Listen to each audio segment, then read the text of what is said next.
Good evening, buddy. Good evening, I can hear you. The world can hear you. Let's go.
नमस्कार नमस्कार नमस्कार मेरा नाम है राजीव कुमार बजाज यानी आरकेबी। मैं हूं इस वक्त एडवोकेट प्रदीप नामग्याल जी के साथ, और प्रदीप जी और मैं दोनों हैं नेशन नाउ पर। नेशन नाउ हमेशा आपके साथ। जय हिंद, जय महाराष्ट्र, जय भवानी, जय Shivaji, Vande Mataram. Vande Mataram. Pradeep ji, so I think there's a whole delegation at the moment surrounding Mr. Jharange Patil. Exactly, sir. And I hope he agrees. You know, it'll be a terrible tragedy if he actually, you know, if something were to happen to him. That he's a very good man, very sincere man, and the way he's, you know, started his second fast. You got a couple of judges there. You got, I could see Uday Samant there. I could see Bachchu Kadu there. I could see so many of the other ministers from Mr. Eknath Shinde's cabinet, and I hope that they arrive at something or the other. At least they are able to convince him that, hey, listen, we're trying our best here. What we can't do right now. क्योंकि पूरा मराठा आरक्षण कैसे देंगे मेरी समझ के बारे में, very frankly, they will not be able to give it right away. It's very difficult. I mean, the government's intention is clear. There was an all-party meeting, and all parties signed the resolution. Apart from Uddhav Thackeray, who was not invited. Yeah, Anil Parab was there, I think. There was Anil Yes. Parab was there. Yes. As a leader of the party, Uddhav Thackeray was not there, Sharad Pawar was there. But if all parties together have decided that we are going to be with the Marathas. In fact, Uddhav Thackeray ji in a press conference said that we want this problems to end, and we are with the Maratha reservation. We want to go for it. In fact, he said 48 MPs should resign en masse, submit their resignation, and tell the Prime Minister, you need to do it. So, the party stand also was clear. All party stand was clear. Now, there is some formalities which all parties requested Jharange Patil that you withdraw your fast, your work is being done. It has been unanimously approved. All the parties said we need to have sympathetic view where Maratha reservations are concerned. So I don't think. I hope he agrees. Yes. And his initial stance that Kunbis at least start with issuing Kunbi certificates. That is being done. That is being done. So there is no reason for him to continue with the fast when now again he has extended. He says that I will fast till all the demands are met. Now that is stretching it a little bit more. If the government has got 2 steps forward, he needs to. Which is absolutely fine. But my point is, how are they going to convince the Supreme Court that the Marathas are socially backward?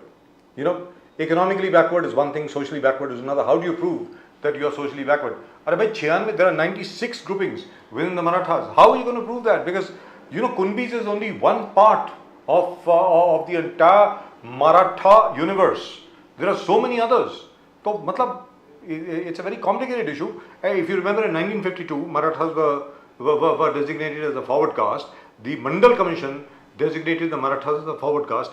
Now, if they want to be, if they want to prove that they are backward, you'll have to prove you are socially backward, not just economically backward. Otherwise, the EWS reservation, which is already there, applies to you.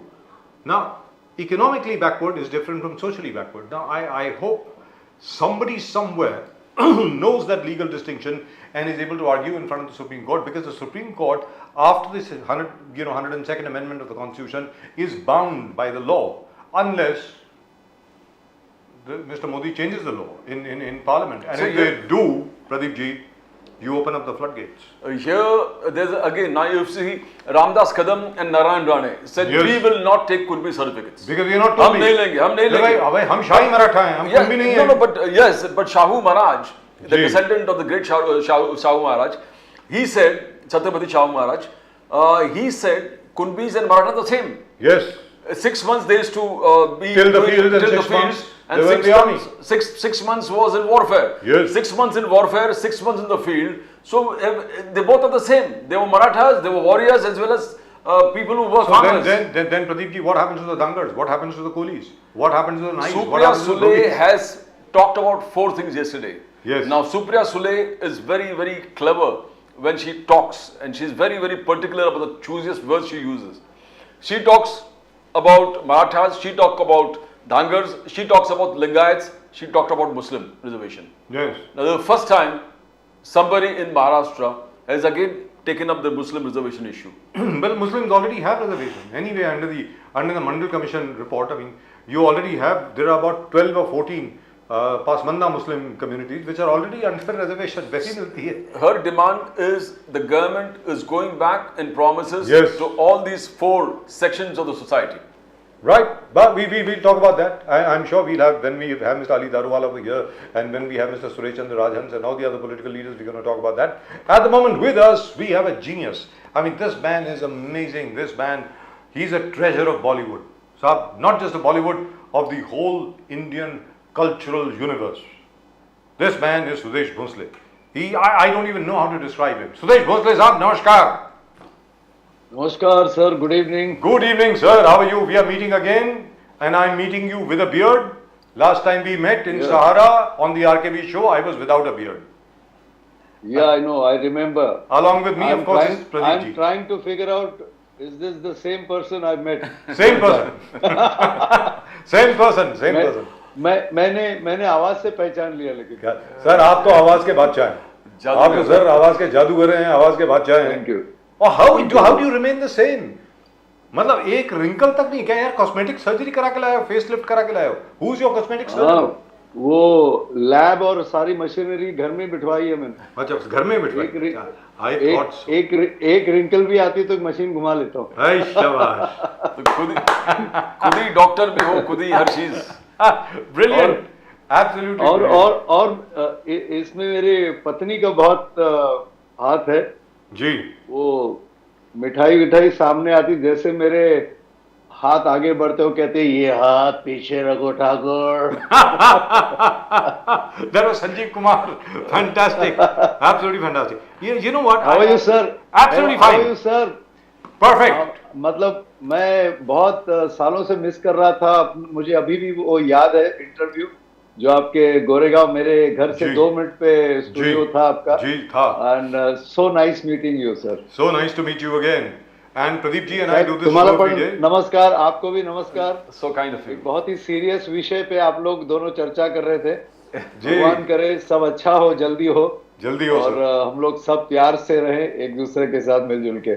जी, दुरुस्त बात है. मतलब ये तो अब ये तो चलता रहेगा सर. This is politics. चुनाव आने वाले हैं, ये तो होगा ही, मालूम है आपको. लेकिन सर ऐसा है, ये आप अकेले शख्स हैं, very frankly speaking. Correct me if I am wrong. अगर मैं गलत बोल रहा हूँ तो सुधार कर दें. सब लोग बच्चन साहब की कॉपी करते हैं, सब लोग जो है संजीव कुमार साहब की कॉपी करने की कोशिश करते हैं, अनिल कपूर साहब की कोशिश करते हैं.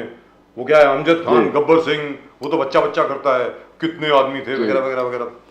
लेकिन आप अकेले हैं, अकेले, from whatever I know, who can actually mimic Vinod Khanna साहब. I don't know of anybody else who can do it. How do you do that? Vinod Khanna Sahab is not, he does not have a distinctive mannerism. जैसे अमिताभ बच्चन साहब का एक mannerism है. You recognize his voice. उनकी आवाज़ जो है बिल्कुल ज़बरदस्त है. इसी तरह अमजद खान साहब की है. इसी तरह वो क्या, वो छकास वकास जो भी अनिल कपूर साहब करते हैं. लेकिन Vinod Khanna, how do you do that यार? अभी how did you decide to do Vinod Khanna and how does it come out so perfectly? Sir actually मैं कहूँ, मुझे कुछ नहीं मालूम. वो अचानक ऊपर से एक सिग्नल आ जाता है और हाँ, कुछ वॉइसेस मैंने, जैसे संजीव कुमार साहब को मैंने किसी टीवी अपना स्टेज पर, एक मिमिक्री आर्टिस्ट थे हमारे बहुत सीनियर कॉमेडियन जॉनी विस्की साहब. जॉनी विस्की बहुत पहले. हाँ, ये बहुत साल पहले. तो उनको देखा था मैंने कि तबस्सुम जी उनका इंटरव्यू कर रही थी और तबस्सुम जी संजीव कुमार जी से पूछती है कि संजीव भाई आपने शादी क्यों नहीं की? तो कहते हैं तबस्सुम, क्या तुम्हारी शादी हो चुकी है? तो वो कहते कि हाँ मेरी शादी तो हो चुकी है. तो मैं किससे शादी करूंगा? तो ये जब मैंने आवाज सुनी तो मैंने कहा अरे वाह, ये आवाज भी कोई नकल कर सकता है. और उस चक्कर में मैंने 10 दिन मेरा गला जो है बिगड़ गया था. मतलब वो अचानक फिर एक दिन आ गए. तो कुछ वॉइसेस मैंने मेहनत से मतलब आई और कुछ वॉइसेस ना, जैसे मुकद्दर का सिकंदर, गाड़ी में बम है सिकंदर, तो ये अचानक मैं बोल गया विनोद खन्ना जी का जी. तो जैसे बजाज साहब आपने मुझे बुलाया, बहुत अच्छा लग रहा है. हाँ. तो ये कुछ आवाजें ऐसे. और साहब ये तो है हमने सुना है कि आपने एक बार अमिताभ बच्चन साहब की आवाज बना करके किसी को तंग भी किया था रात को फोन करके. Is that true? सर मैंने वो मैं नहीं था. आप ही के स्टूडियो में, सहारा स्टूडियो में अमित जी को मेरी आवाज रिकॉर्ड करनी थी जी। और किसी ने बच्चन साहब से कहा कि वो जो स्टूडियो का टाइमिंग है, वो स्लॉट वो सपना मुखर्जी के ने बुक किया है। तो अगर अमित जी से कहा अगर आप उनको फोन करेंगे तो वो स्टूडियो आपको मिल जाएगा। तो उन्होंने कहा सपना जी मैं अमिताभ बच्चन। सुदेश मजाक मत करो। सपना जी मैं अमिताभ बच्चन। सुदेश मैं फोन काट दूंगी। सपना जी मैं अमिताभ बच्चन। सर सचमुच आप हैं? नहीं नहीं मैं सुदेश भोसले बोल रहा हूँ। ये रियल किस्सा हुआ था।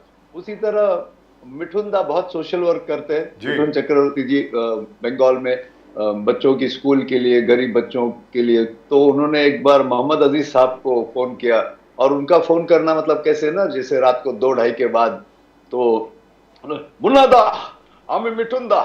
बोले सुदेश भाई क्यों मजाक कर रहे हो, नींद नहीं आ रही क्या? अरे क्या रहा सुदेश कर रहा तुम लोग, मैं मिठुन दा बोल रहा हूँ। तो उसने और कोइंसिडेंटली उन्होंने सेकंड फोन सपना जी को फोन किया। स्वप्ना हमें मिठुन दा। सुदेश टाइम तो देखो, ये वक्त है कोई फोन करने का? अरे क्या रहा तुम लोग सब सुदेश कर रहा है। तो ये वो तो मैं खुद नहीं करता, लेकिन हो जाता है। और अमित जी बोलते यार कमाल हो रहा है यार, गाने मैं गाता हूँ, लोग बोलते सुदेश भोसले ने गाया, सुदेश भोसले गाते तो बोलता अमिताभ बच्चन ने गाया, ये हो क्या रहा? तो होता है कभी कभी। और आपको एक मजेदार किस्सा बताता हूँ। ये कौन बनेगा करोड़पति जब पहला सीजन था 21 साल पहले जी, तो उन्होंने एक उनका जो ऑप्शन है फोन अ फ्रेंड, तो उन्होंने बंगाल में फोन किया। और बंगाल में ऊपर वाले की दुआ से बहुत मेरे चाहने वाले हैं। तो उन्होंने फोन किया, मैं बोल रहा हूँ अमिताभ बच्चन कौन बनेगा करोड़पति से और आपके मित्र यहाँ बैठे हैं, अगली आवाज होगी उनकी। तो सामने से आवाज आई, कहीं सुदेश भोसले ना था?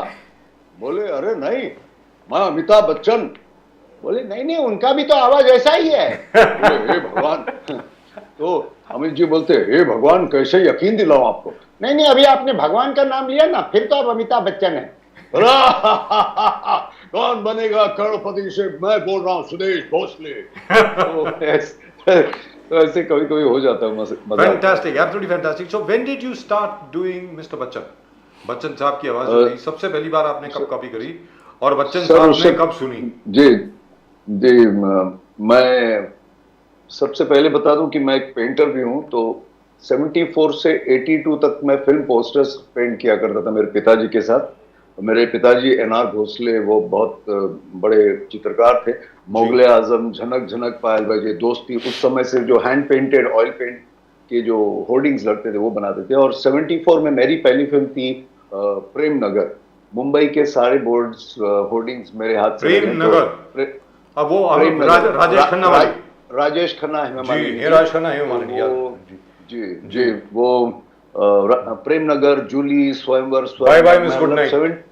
यस जी। एंड 74 से 82 तक मैं सिर्फ पेंटिंग करता था। और मेरी माताजी Suman Bhosle, she was a classical singer. मेरी नानी दुर्गाबाई शिरोडकर आगरा की, अहमद हुसैन खान साहब की शिष्या।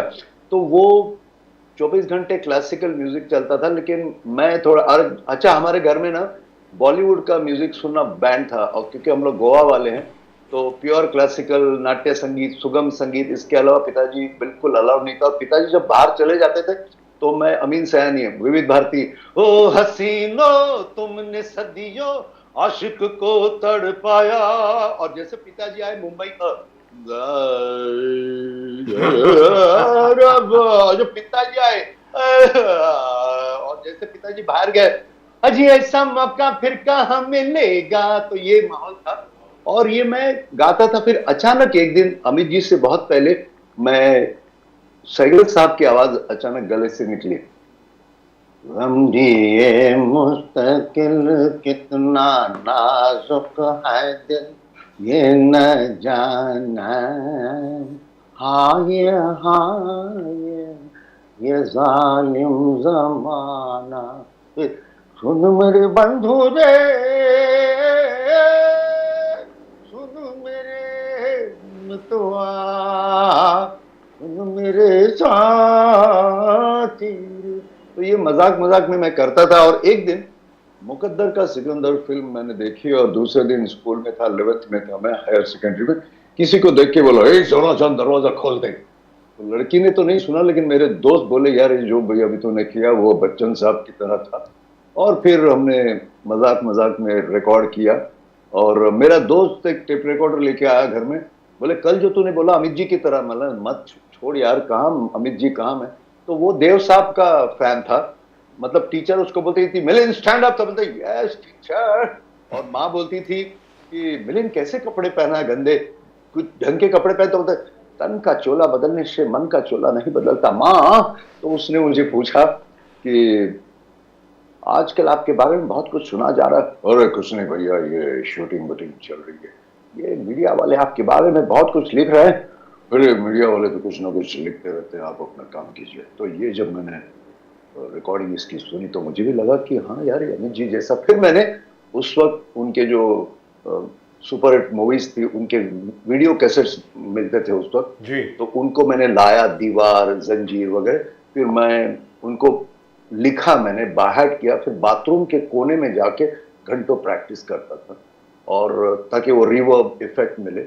और जहाँ जहाँ मौका मिलता था मैं वो वॉइस करता था।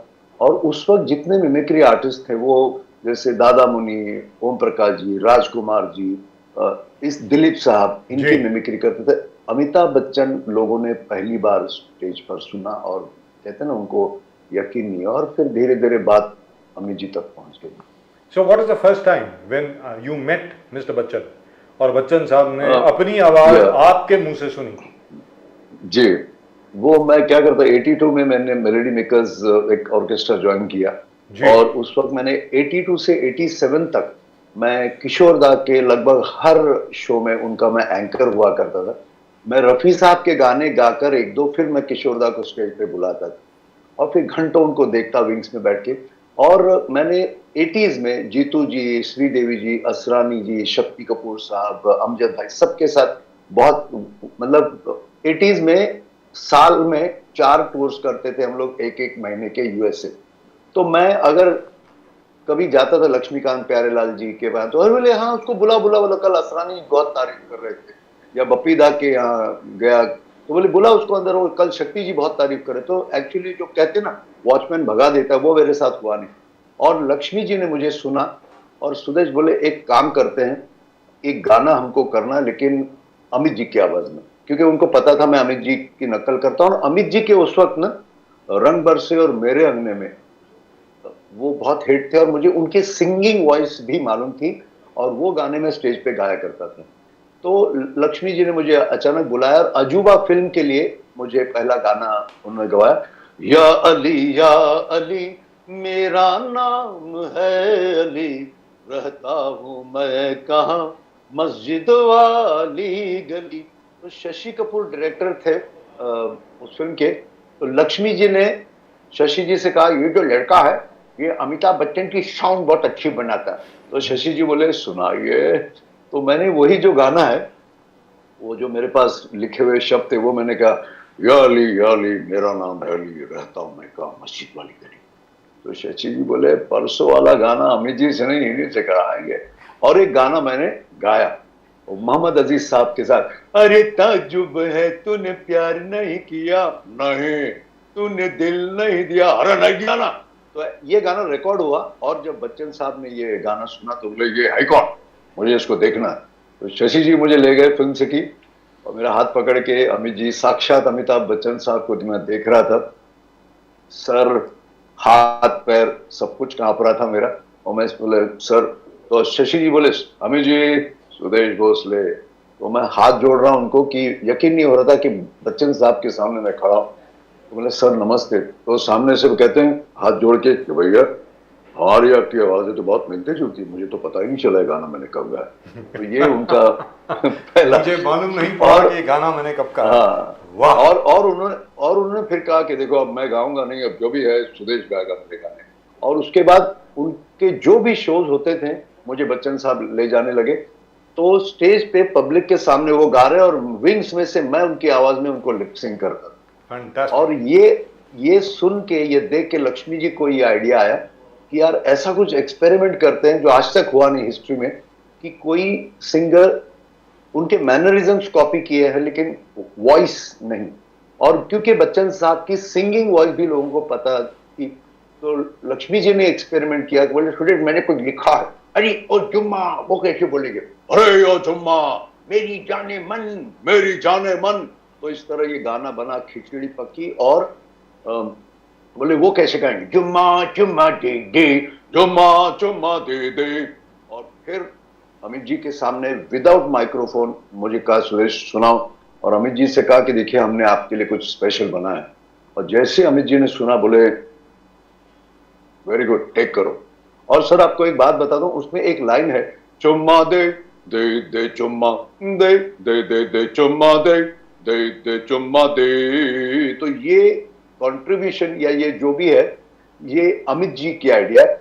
बोले सर मैं साउथ अफ्रीका में एक पब में बैठा था, रेगुलर कोई सिंगर गा रही थी, अचानक, और जो भी है जो लोग पी रहे थे, खा रहे थे, अचानक एक सिंगर ने आके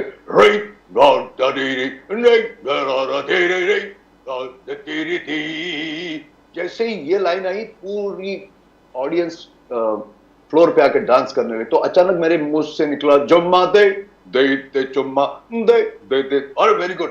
और ये फिर गाने में बाद में एडिशन हुआ। फैंटास्टिक। और ये गाना जी जी बोलिए। ये गाना बच्चन साहब के सामने मैंने रिकॉर्ड किया रात के 2 बजे। और कहते ना, और इस रिकॉर्डिंग से पहले लक्ष्मीकांत जी प्यारेलाल जी ने मुझे कहा था कि सुदेश जिस दिन ये गाना आएगा देख तू कहां से कहां पहुंचेगा। Before the recording, 6 months before the recording. What a monster hit! What a hit! So Yeah, he was your idol. Amitabh Bachchan is your idol for all time. Inspiration, idol, हर चीज अमिताभ बच्चन Yeah. है सुदेश का। You, I mean, any reason? I mean, बोलते हैं ना कुछ, they love dialogues भी। आप तो you are good in dialogues. People get inspired by some dialogues also, जैसे राजेश खन्ना जी के बाबू मशाए जिंदगी और मौत, ऐसे कोई dialogues है सर जो आप inspired थे? जी जी, मैं सर अमिताभ बच्चन साहब, विनोद खन्ना जी और काका से राजेश खन्ना जी से इंस्पायर्ड था। हालांकि मैंने फिल्में देखी नहीं, 24 घंटे पोस्टर्स पेंट कर रहा था, लेकिन कभी फिल्में ज्यादा देखी नहीं। लेकिन वो मैं स्टेज पे कहता हूँ, रो मत पुष्पा ये तो दुनिया की रीत है, और ये दुनिया वाले ना तो खुद चैन से जीते हैं, न दूसरों को चैन से जीतने देते हैं। आई हेट यस पुष्पा इन आंसू को कोस दो, ये बात की है। तो ये मैं करता था मजाक मजाक में। लेकिन बच्चन साहब ने बोला ना, पीटर तुम लोग मुझे ढूंढ दो और मैं यहाँ तुम्हारा इंतजार कर रहा हूँ, ये उनकी दीवार।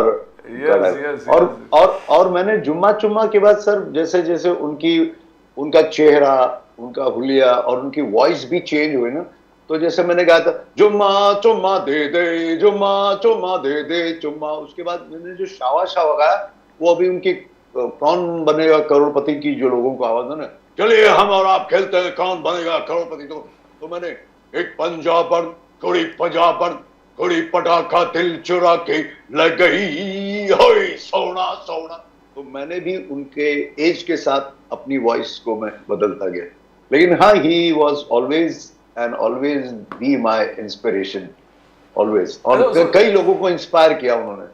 No, your voice is fantastic, Amitabh. Heavy voice, Amitabh Bachchan. जिस प्रकार से Amitabh Bachchan, fantastic, you know, and heavy voices. Even KL Saigal, हम लोग समझते हैं you can sing. But sir, Talat Mahmood, how can you know?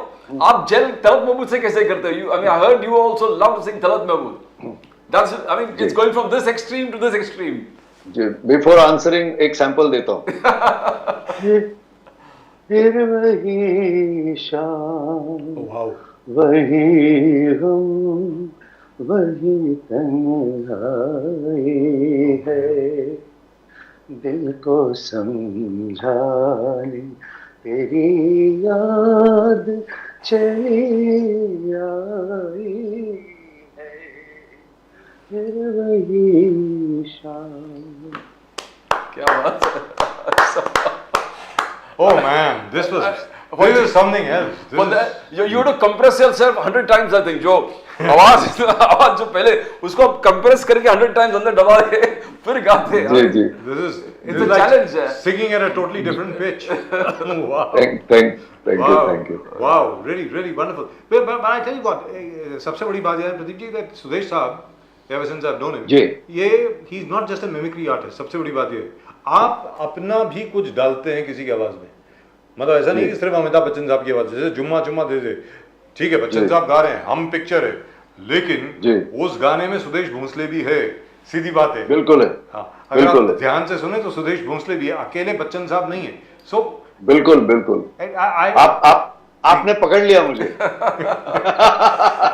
क्योंकि साहब मैंने देखा है, मतलब आप अपनी चीज भी डालते हैं हर चीज में, even in mimicry, even in other thing, because you don't just copy, you are a creative man, which is fantastic. So when did that start? क्योंकि क्या है, जब भी, बिकॉज इट्स वेरी इजी कि मिमिक्री आर्टिस्ट बहुत होते हैं साहब हर जगह पर, मतलब कोई ना कोई किसी की आवाज कॉपी कर लेता है, कुछ कर लेता है, लेकिन जहां तक आपका सवाल है, what sets you apart is जो आप अपना जो अंदर डालते हैं, उसकी वजह से I think you have lasted so long and you have done such wonderful things. So when did that start, उसके बारे में बताइए, क्योंकि पहले तो आप सिर्फ कॉपी करते होंगे, फिर अपना कुछ डालना आपने कब से शुरू किया, वो जरा बताइए. जी, वो एक्चुअली क्योंकि मिमिक्री करना, दो लाइनें स्टेज पे बोलना, मतलब मच इजियर, लेकिन जैसे एक 10 मिनट का था ये जुम्मा चुम्मा हाई पिच सॉन्ग, उसको वॉइस को मेंटेन करना, प्लस जैसे मैंने कुछ साल बाद मुझे लगा यार मैं क्या कर रहा हूँ, अपनी आवाज है नहीं कोई, SD बर्मन, RD बर्मन ये कर रहा हूँ, फिर अजीत साहब कर रहा हूँ, असरानी, तो मेरे जो फैमिली या मेरे वेल विशर, सुदेश ये नकलची तू कब तक बने अपनी आवाज, तो मैं थोड़ा सा डिप्रेशन फ्रस्ट्रेशन में चला गया. फिर मैं आनंद जी भाई के पास गया, कल्याण जी, आनंद जी भाई, मैं थोड़ा परेशान, क्या करूं मैं, मेरी आवाज कोई सुनना ही नहीं चाहता. जब बोलते लोग आज आपने संजीव कुमार ने किया तो क्या करूं, बोले आनंद जी भाई बोले सुदेश कुछ नहीं करना, तेरे जैसे कितने हैं इंडिया में, तू अकेला है, ऊपर वाला तेरी गाड़ी चला रहा है, अपने हाथों से इसको डिरेल मत कर, जो चल रहा है चुपचाप चल. तो उस दिन से मेरा माइंड क्लियर हो गया. और ये क्या हुआ कि पहले बेसिकली मैं बहुत सीरियस, बहुत शाय, बहुत शांत आदमी हूँ, मतलब मुझे भीड़ भड़क का, पार्टियां, शोर शराबा बिल्कुल पसंद नहीं. मैं वैसे कॉमेडियन बन गया, मैं खुद नहीं जानता. और ये कैसे हुआ, जैसे फॉर एग्जांपल मैं घर पे बैठ के टीवी में बच्चन साहब और अनुपम खेर साहब की मूवी देख रहा था, उसमें ये मुझे लगा ऊपर वाला करा रहा है मुझसे, जबरदस्ती नहीं, मतलब उसकी इच्छा से हो रहे. तो बच्चन साहब अनुपम खेर जी को एक चांटा मारते, फिल्म का नाम याद, तो अनुपम खेर जी बोलते तू मेरा बेटा है बेटे, मिस्टर डेविड तो विद इन सेकेंड्स मैंने वो डायलॉग बोल दिया, और मैंने कहा अरे अनुपम खेर साहब आ गए मुझे. और उसके बाद, हेलो जी बोलिए सर प्लीज. हाँ, उसके बाद एक गाना आया था अपने गल्फ कंट्री का, कोई अरेबिक सॉन्ग,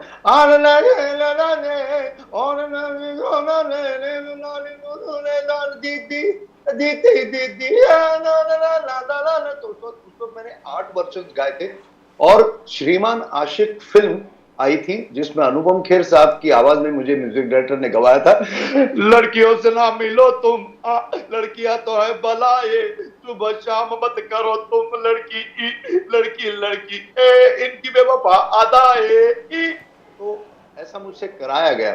और जैसे एक फिल्म आई थी तिरंगा, नाना पाटेकर और राजकुमार जी, उसमें मोहम्मद अजीज साहब और मैं, पीले पीले उम्र राजा, पीले पीले उम्र जानी, उसमें सौदागर में दिलीप साहब और राजकुमार जी, फिर मुन्ना साहब और मैं, इमली का बूटा बेरी का पेड़, इमली खट्टी मीठे बेर, इस जंगल में हम 2 शेर, चल घर जल्दी हो गई देर. तो ये मुझसे करवाया गया सर. और मैं उसके बाद तेजाब में भी, मुझे पता नहीं था, अनिल कपूर जी बोले सुदेश मैं थोड़ा बाहर जा रहा हूँ, एक रील कर दे, तो एक रील मैंने मिस्टर इंडिया की थी। उसके बाद तेजाब के लिए, सेंसर के लिए एन चंद्रा साहब ने मुझसे वो फिल्म कराई।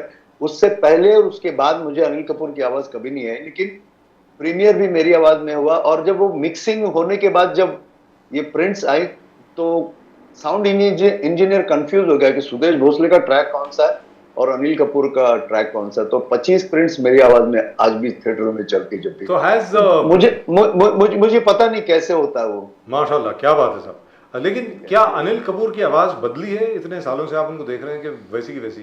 नहीं, ऑफ कोर्स वो एक एज के साथ थोड़े ग्रेन्स आते हैं, बेस बढ़ता है। तो वो अनिल कपूर साहब बोलते हैं कि वो अभी तक 25 साल के बोलने का अंदाज वही। नहीं, बिल्कुल बिल्कुल, मैंने देखा कि उन्होंने जो अपने आप को मेंटेन किया है मेरी तरह। सुदेश जी बहुत मेहनत करते हैं वो। लेकिन हाउ डज ही टॉक? एक अनिल कपूर का कुछ something of Anil Kapoor please. अरे नहीं सर, मैं पता नहीं मुझे, मैं देखो इसमें अमोल पालेकर आ गया थोड़ा सा। हाँ, आपका प्रोग्राम एकदम झकास, चलते रहो। हाँ for the youth, you're an inspiration. Yes. Sudesh ji Bhosle sahab, you're an inspiration. Now, as you said, आप पेंटिंग करते थे बड़े चीज, and from painting you came straight to this. Now for the and now you're a success. Now you're a super success. The whole world sees you as a success. तो ये inspiration of change, ये motivate क्या होगा? नौजवान क्या समझे, कैसे वो इंस्पायर हो जाए? You are painting, from painting you have come here and now you're world renowned person. तो ये कैसे एक मोटिवेशन होगा यूथ के लिए? मैं सबसे पहले ये कहूंगा, इतने साल मैं ये कर रहा हूं, मेरी मजबूरी है या मुझे ऐसे ऐसे मौके आते हैं, ऐसी ऐसी सिचुएशंस आती हैं कि मुझे वो करना पड़ता है। लेकिन मैं सबसे कहूंगा, इवन मेरा बेटा बोलता है, पापा he is a very good composer and a singer, सिद्धांत भोसले, कि मैं आपकी तरह नहीं बनना चाहता हूँ, क्योंकि इसके अपने बोले ना, सिक्के के दो पहलू होते हैं। आज भी लाखों लोग मुझे मिलते हैं एयरपोर्ट पे, मतलब पूरे विश्व में, वो मुझे कहते हैं you don't sound like Amitabh Bachchan, you have not संग जुम्मा चुम्मा। तो मुझे हाथ पैर जोड़कर उनको बताना पड़ता है इट्स मी। तो बोले जैसे वो रूप तेरा सोना सोना सोनी तेरी पायल, छन छना छन ऐसे छन के कर दे सबको घायल, ए कह रहा आंखों का काजल, इश्क में जीना मरना, everybody Shava Shava, no you don't sound like him, it's Amitabh Bachchan. तो ये मैं नौजवानों को यही कहूंगा कि बच्चों कभी नकल ना करना। बट आप तो सक्सेस हो, नकल करके सक्सेस हो आप नहीं बिल्कुल जब लोग कहते ना कि वॉइस ऑफ अमिताभ बच्चन, तो बहुत अच्छा लगता है मुझे। बिल्कुल, you are not the voice of Amitabh Bachchan. No sir, I don't agree, I do not agree Suresh Bhosle साहब। You are the voice of Bollywood. I am sorry. Sir, you are the voice of Bollywood. You are everybody's voice. अगर किसी की आवाज चली जाती है, they know they have a bank, and that is Suresh Bhosle. And sir, बिल्कुल right. मुझे कई एक्टर्स ना फोन करते हैं कि सुदेश यार, 1 महीने के लिए हम लोग बाहर जा रहे हैं, एक रील बचे, प्लीज कर दो यार मेरे लिए। तो बड़ा अच्छा लगता है। या कोई, जैसे मैं, ऐसा कोई किस्सा बताइए ना सर। आपने पिक्चर डब करी हो किसी और की आवाज में, प्लीज। नहीं, मैं अभी अपार्ट फ्रॉम जो अनिल कपूर की आपने बात करी, उसके अलावा नहीं, मैंने संजीव कुमार साहब की 5 फिल्में डब की हैं after he passed away. Love and God, वक्त, कत्ल, ऊंच नीच बीच, प्रोफेसर की प्रोडक्शन, और अमित जी के कुछ, सब नहीं, कुछ एड फिल्म्स हिंदी में वो करते हैं, बाकी सारी इंडियन लैंग्वेजेस में मैं करता हूँ, असमीज, नेपाली, पंजाबी, गुजराती। क्या बात। तो हाँ सर, वो रिस्ट्रिक्शन की वजह से मैं वो प्रोडक्ट का नाम नहीं बता सकता। जी समझ। और ना, लेकिन अमित जी भी मतलब जब कोई एड फिल्म की शूट करते तो पूछते, हाँ सुदेश कर रहा है ना, बस। तो जैसे ऐसे मैंने सुना है, जब उन्होंने वो शायद पेटेंट बनाने का सोचा था, किसी एक मिमिक्री आर्टिस्ट ने, दिल्ली के किसी एक कलाकार ने कुछ गलत डबिंग की थी शराब या टोबैको के, तो बहुत नाराज हो गए थे कि मैं अब किसी को अलाउ नहीं करूंगा।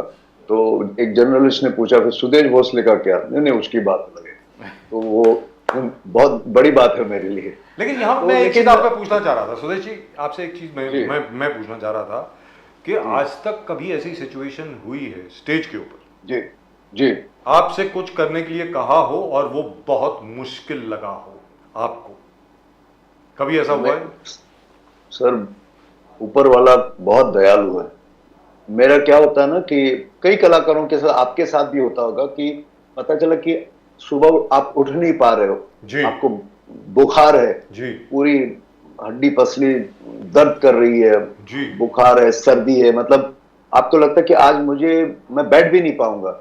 ऐसे कई बार सिचुएशंस आए, तो मैं शो से 1 घंटे पहले कैसे वैसे उठ के नहा धो के तैयार होके और मैं गाड़ी में भी बैठा हूं ऐसे, मतलब सर झुकाए, आंख नहीं खुल रही है, गला बैठा हुआ है, और स्टेज पे पैर रखते ही पता नहीं वो बीमारी, वो दर्द, वो खराश, वो सर्दी पता नहीं कहां से गायब हो जाती। जैसे ऑडियंस को देखता हूं ना, मेरे घर वाले पूछते ये कैसे हो गया, और ऑडियंस आके बोलती है सर आपको 30 साल पहले हमने देखा, उससे आप अच्छा कर गए आज। तो ये ऊपर वाले की कृपा के बगैर होता नहीं। I want to know for the youth, आपको देख के ऐसे लग रहा है कि life is a bed of roses, यानी आप जिधर टच किया it's a Midas touch, gold हो गए। कुछ आपके जिंदगी में परेशानी नहीं है, everything is so natural for you, Amitabh Bachchan. But as you बीच में आप कहा कि there is a lot of work, hard work into it. जैसे आपने कहा कि 10-10 घंटे 3-3 दिन में प्रयास किया, ये लोगों को मालूम नहीं। ये बोले कि भोसले साहब इतना इजीली नेचुरली सब करता है। So hardships, were they hardships or life has always been a good rosy bed for you all the time? And because ये इंस्पिरेशन के बारे में बोल रहा हूँ कि लोग मायूस ना हो, कभी उल्टा सुल्टा लाइफ में होए। ऐसे भोसले साहब इज नॉट बेड ऑफ, बोले रोड ऑफ रोजेस नहीं है, थोड़ा दिक्कतें भी होते हैं। बिल्कुल दिक्कतें होती, बहुत होती है, लेकिन मैं एक बात जरूर कहूंगा, और मेरे पास आजकल व्हाट्सएप पे ना कई सिंगर्स जो मतलब मुंबई आ नहीं पा रहे हैं जी, तो वो अपने गाने भेजते हैं रिकॉर्डेड या कुछ लाइव शोज के। तो मैं उनको यही कहता हूं कि मुंबई आइए आप, लेकिन ये मत सोचिए कि मैं आते ही सुपरस्टार बनूंगा, मैं लता मंगेशकर बनूंगी या मैं बच्चन साहब बनूंगा या किशोर कुमार बनूंगा। यहाँ हम लोग ना वर्ल्ड में, जैसे ये कृपा है, हमारा जो प्रोफेशन इतना अच्छा है कि दूसरे के खर्चे से हम लोग फर्स्ट क्लास में ट्रैवल करते हैं, 5 स्टार होटल में रुकते हैं। और मैंने देखा है, हमने गांव-गांव में, मतलब गुजरात, महाराष्ट्र, इंडिया का एक गांव, एक गली नहीं छोड़ी हमने 45 ईयर में। तो मैं देखता हूं मेरे से 100 गुना ज्यादा टैलेंटेड लड़के, टैलेंट है हमारे इंडिया में, लेकिन नसीब मैं थोड़ा मानता हूं क्योंकि उनके पास कलकत्ता से या यूपी से यहाँ आने के ट्रेन के पैसे नहीं उनके घर में। और मैं देखता हूं कि मैं कितना लकी हूं कि मेरी पैदाइश मुंबई में हुई, इसलिए मैं ये कर सका। और जो कहते हैं ना, हमने बहुत मेहनत की, हमने ये किया, हमको ये वो सब, मैं कहता हूं वो अगर आपने नहीं उसको फेस किया होगा ना, तो आपका सक्सेस नहीं है। सुदेश, यहाँ पर ये आपसे पूछना चाह रहे हैं, सुदेश जी आपसे ये पूछना चाह रहे हैं कि आप जिस तरीके से आप बात कर रहे हैं, मुझे ऐसा लग रहा है कि बड़े अंदर से, भले आप ऊपर से दिखाएं या ना दिखाएं, अंदर से भगवान को आप बहुत मानते हैं, मुझको ऐसा लगता है। बहुत ज्यादा। और अभी ना आप दिन में या कभी, हो सकता है कि आप पूरी फॉर्मल पूजा ना करते हों, लेकिन भगवान को किस रूप में आप याद करते हैं हमेशा, वो जरा बताएं प्लीज। मैं सबसे पहले, कहते हैं ना, हम लोग अब का जनरेशन है ना, गूगल को अपना गुरु मानता है ना। तो हमारे आप भी ना अपने मम्मी पापा को अपना गुरु और अपना भगवान मानते हैं जी, मानते हैं, अभी भी मानते हैं, आज वो नहीं लेकिन अभी भी। तो मेरी मम्मी हमेशा कहती थी, मैं गोवा से हूँ, शिरोडा से हूँ, और कामाक्षी देवी, जो कामाख्या देवी है गुवाहाटी की, हमारे शिरोडा गांव में, गोवा में कामाक्षी देवी, अगर कुछ भी अच्छा हुआ या बुरा हुआ, मम्मी ने एक ही सिखाया था, वो देख लेगी। तो मतलब नहीं समझता था, तो बोले फिक्र मत, वो देख लेगी। तो आज भी वो विश्वास है। आज भी कोई भी रिकॉर्डिंग शुरू करने से पहले अपनी मम्मी, पिताजी, नानी, फिर यहां से लेके लता जी, किशोर दा, रफी साहब, पंचम दा, सचिन दा, कल्याण जी भाई, लक्ष्मी जी, अनिल मोहिले, अरुण पौड़वाल, इन सबको मैं याद करता हूं। फिर हमारे सारे देवी देवताओं को याद करके फिर मैं स्टेज पे कदम रखता हूं या रिकॉर्डिंग शुरू करता हूं। तो ये जो एक बिलीफ है उससे मुझे कॉन्फिडेंस भी आता है, कुछ प्रेयर करते हैं आप अपने मन में या? नहीं, मैं प्रेयर में... मतलब सुबह उठ के घर से बाहर जाने से पहले, सोने से पहले कामाक्षी देवी को सिर्फ हाथ जोड़ता हूँ, बस तू, तेरा आशीर्वाद रहे। पहले मैं मांगता था मुझे बंगला चाहिए, मुझे मर्सिडीज चाहिए, अब मैं बोलता हूँ देवी धन्यवाद, मैं थैंक यू के अलावा और कुछ नहीं कर सकता, क्योंकि मैंने देखा है सर कि मेरे से 100 नहीं 1000 गुना ज्यादा टैलेंटेड बच्चे हमारे देश में और बाहर हैं जिनको मौका नहीं मिला है, मुझे मौका दिया, बस दैट्स इट, और कुछ नहीं। और आज भी, और मैंने एक देखा कि 40 साल बाद, 45 साल बाद अब मुझे लोग ज्यादा प्यार करने लगे। एयरपोर्ट पे मैं देखता हूँ कि अरे ये मेरे साथ क्या हो रहा है, मतलब हाथ जोड़ के बोलते सर प्लीज एक फोटो, मतलब ये मैं हूँ कौन, मतलब मैं, मेरी स्टाइल है, मेरे पहले ही गाने में मैं क्राउड में घुस जाता हूँ कि 50,000 क्राउड हो या 1 लाख बाउंसर परेशान हो जाते हैं, तो वो हाथ लगा के ओ माय गॉड, मतलब मैं शाहरुख खान थोड़ी ना हूँ, ये तो ऐसा क्यों कर रहे? वैसे शाहरुख खान का बर्थडे आज, कुछ बोलना चाहेंगे आप शाहरुख खान साहब को? नहीं, आज मेरा बर्थडे है, आपने मुझे विश नहीं किया मेरे बंगले के बाहर, केक तो भेजिए। तो एनीवे सर, बहुत बहुत अच्छा चल रहा है, और स्ट्रगल, मैं स्ट्रगल को स्ट्रगल नहीं कर रहा। आप रवि साहब से मिले, एक्चुअली रफी साहब के साथ आपकी मुलाकात हुई? मैं बदकिस्मती से देखो वापस बच गया मैं, रफी साहब और मुकेश जी से नहीं मिला, मैंने लता जी के साथ काम किया, आशा जी के साथ 86 से अभी तक मैं कर रहा हूँ। अभी लास्ट में उनका 90th बर्थडे था दुबई में, उसमें मैं था, और सबसे बड़ी कॉम्प्लीमेंट कि मैं कुछ शोज में आशा जी के साथ नहीं था, तो आशा जी ने बोला सुदेश तू जब नहीं था ना, मैंने एक भी डुएट नहीं गाया, मैंने सिर्फ सोलो गाया। क्या बात, तो कितनी बड़ी बात है, बोले तेरे ऊपर बहुत भरोसा, बहुत कंफर्टेबल हूं मैं, फैंटास्टिक। तो ये बड़े लोग जो है ना, किशोर दा, लता जी, आशा जी, बच्चन साहब, उनका बहुत आशीर्वाद मिला है। और एक सबसे, जी बोलिए, प्लीज गो। ये सबसे बड़ी कॉम्प्लीमेंट मुझे जो मिली थी वो थी महमूद साहब से। मैंने एक स्टेज पे गाना गाया, सुन मेरे बंधु रे, सुन मेरे मुतवा, सुन मेरे साथी।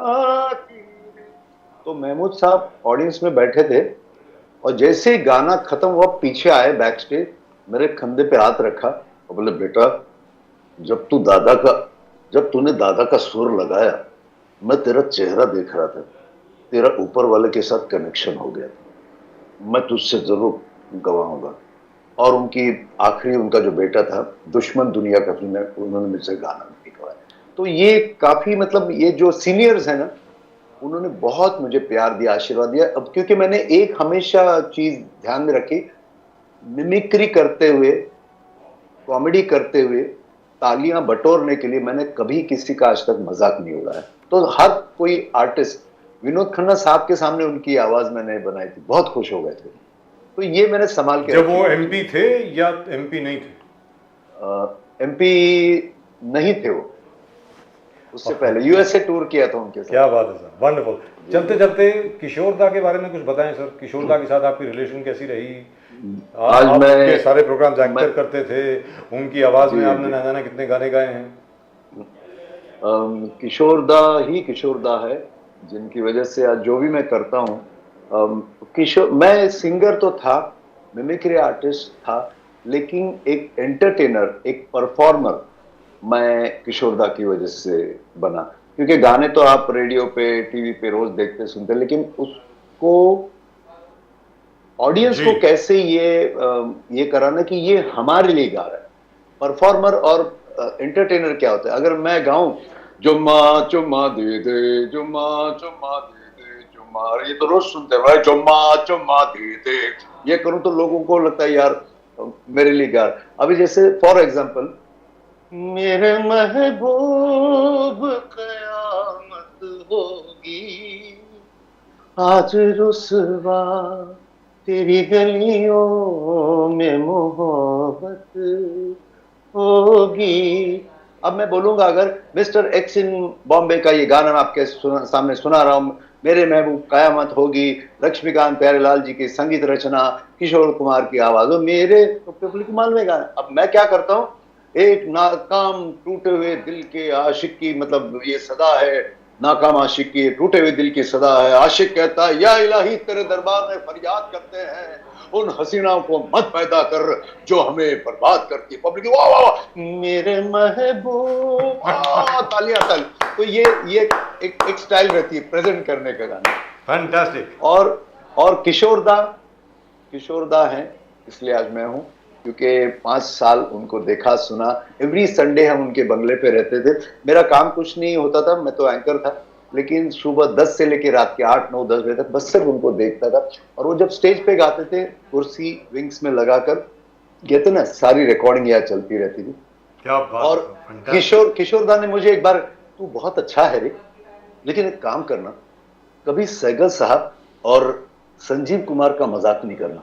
मैं उनको बहुत रिस्पेक्ट करता हूँ, और कभी कभी मतलब सुदेश कुछ कर, मजर चाय पी के आता हूँ, तो वो जाते जाते किशोर दा के लिए मैं जो कहना, उनके शो में यूएसए में ये जो गाना है अमित कुमार जी ने गाया और कंचन जी, लैला ओ लैला लैला ऐसी तू लैला। तो ये गाना मैंने कहा, अगर आजकल के बच्चे फिल्मी ट्यून्स में ज्यादा रुचि लेते हैं, तो अगर लैला को अमित कुमार की जगह सैगल साहब बुलाते तो कैसे बुलाते, और गाने का लैला पे क्या असर होता।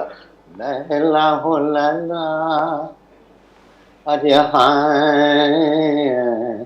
ऐसी तो लैला हर कोई चाहे तुझसे, अरे हाँ ये नया कहना। उसके बाद हेमंत कुमार गाते,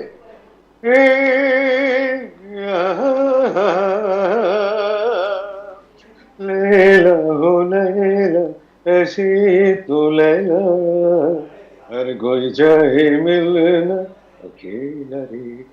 फिर जाते हम लोग पंचम दा के लिए, लैला हो लैला ऐसी तो लैला हर कोई चाहे तुझसे तुझसे मिलना अकेला। ऐसे मत गाइए, लैला नहीं आ जाएंगी, ये आ जाएंगे, इसलिए मैं आपके पिताजी के पास जाते। तो लैला हो लैला रे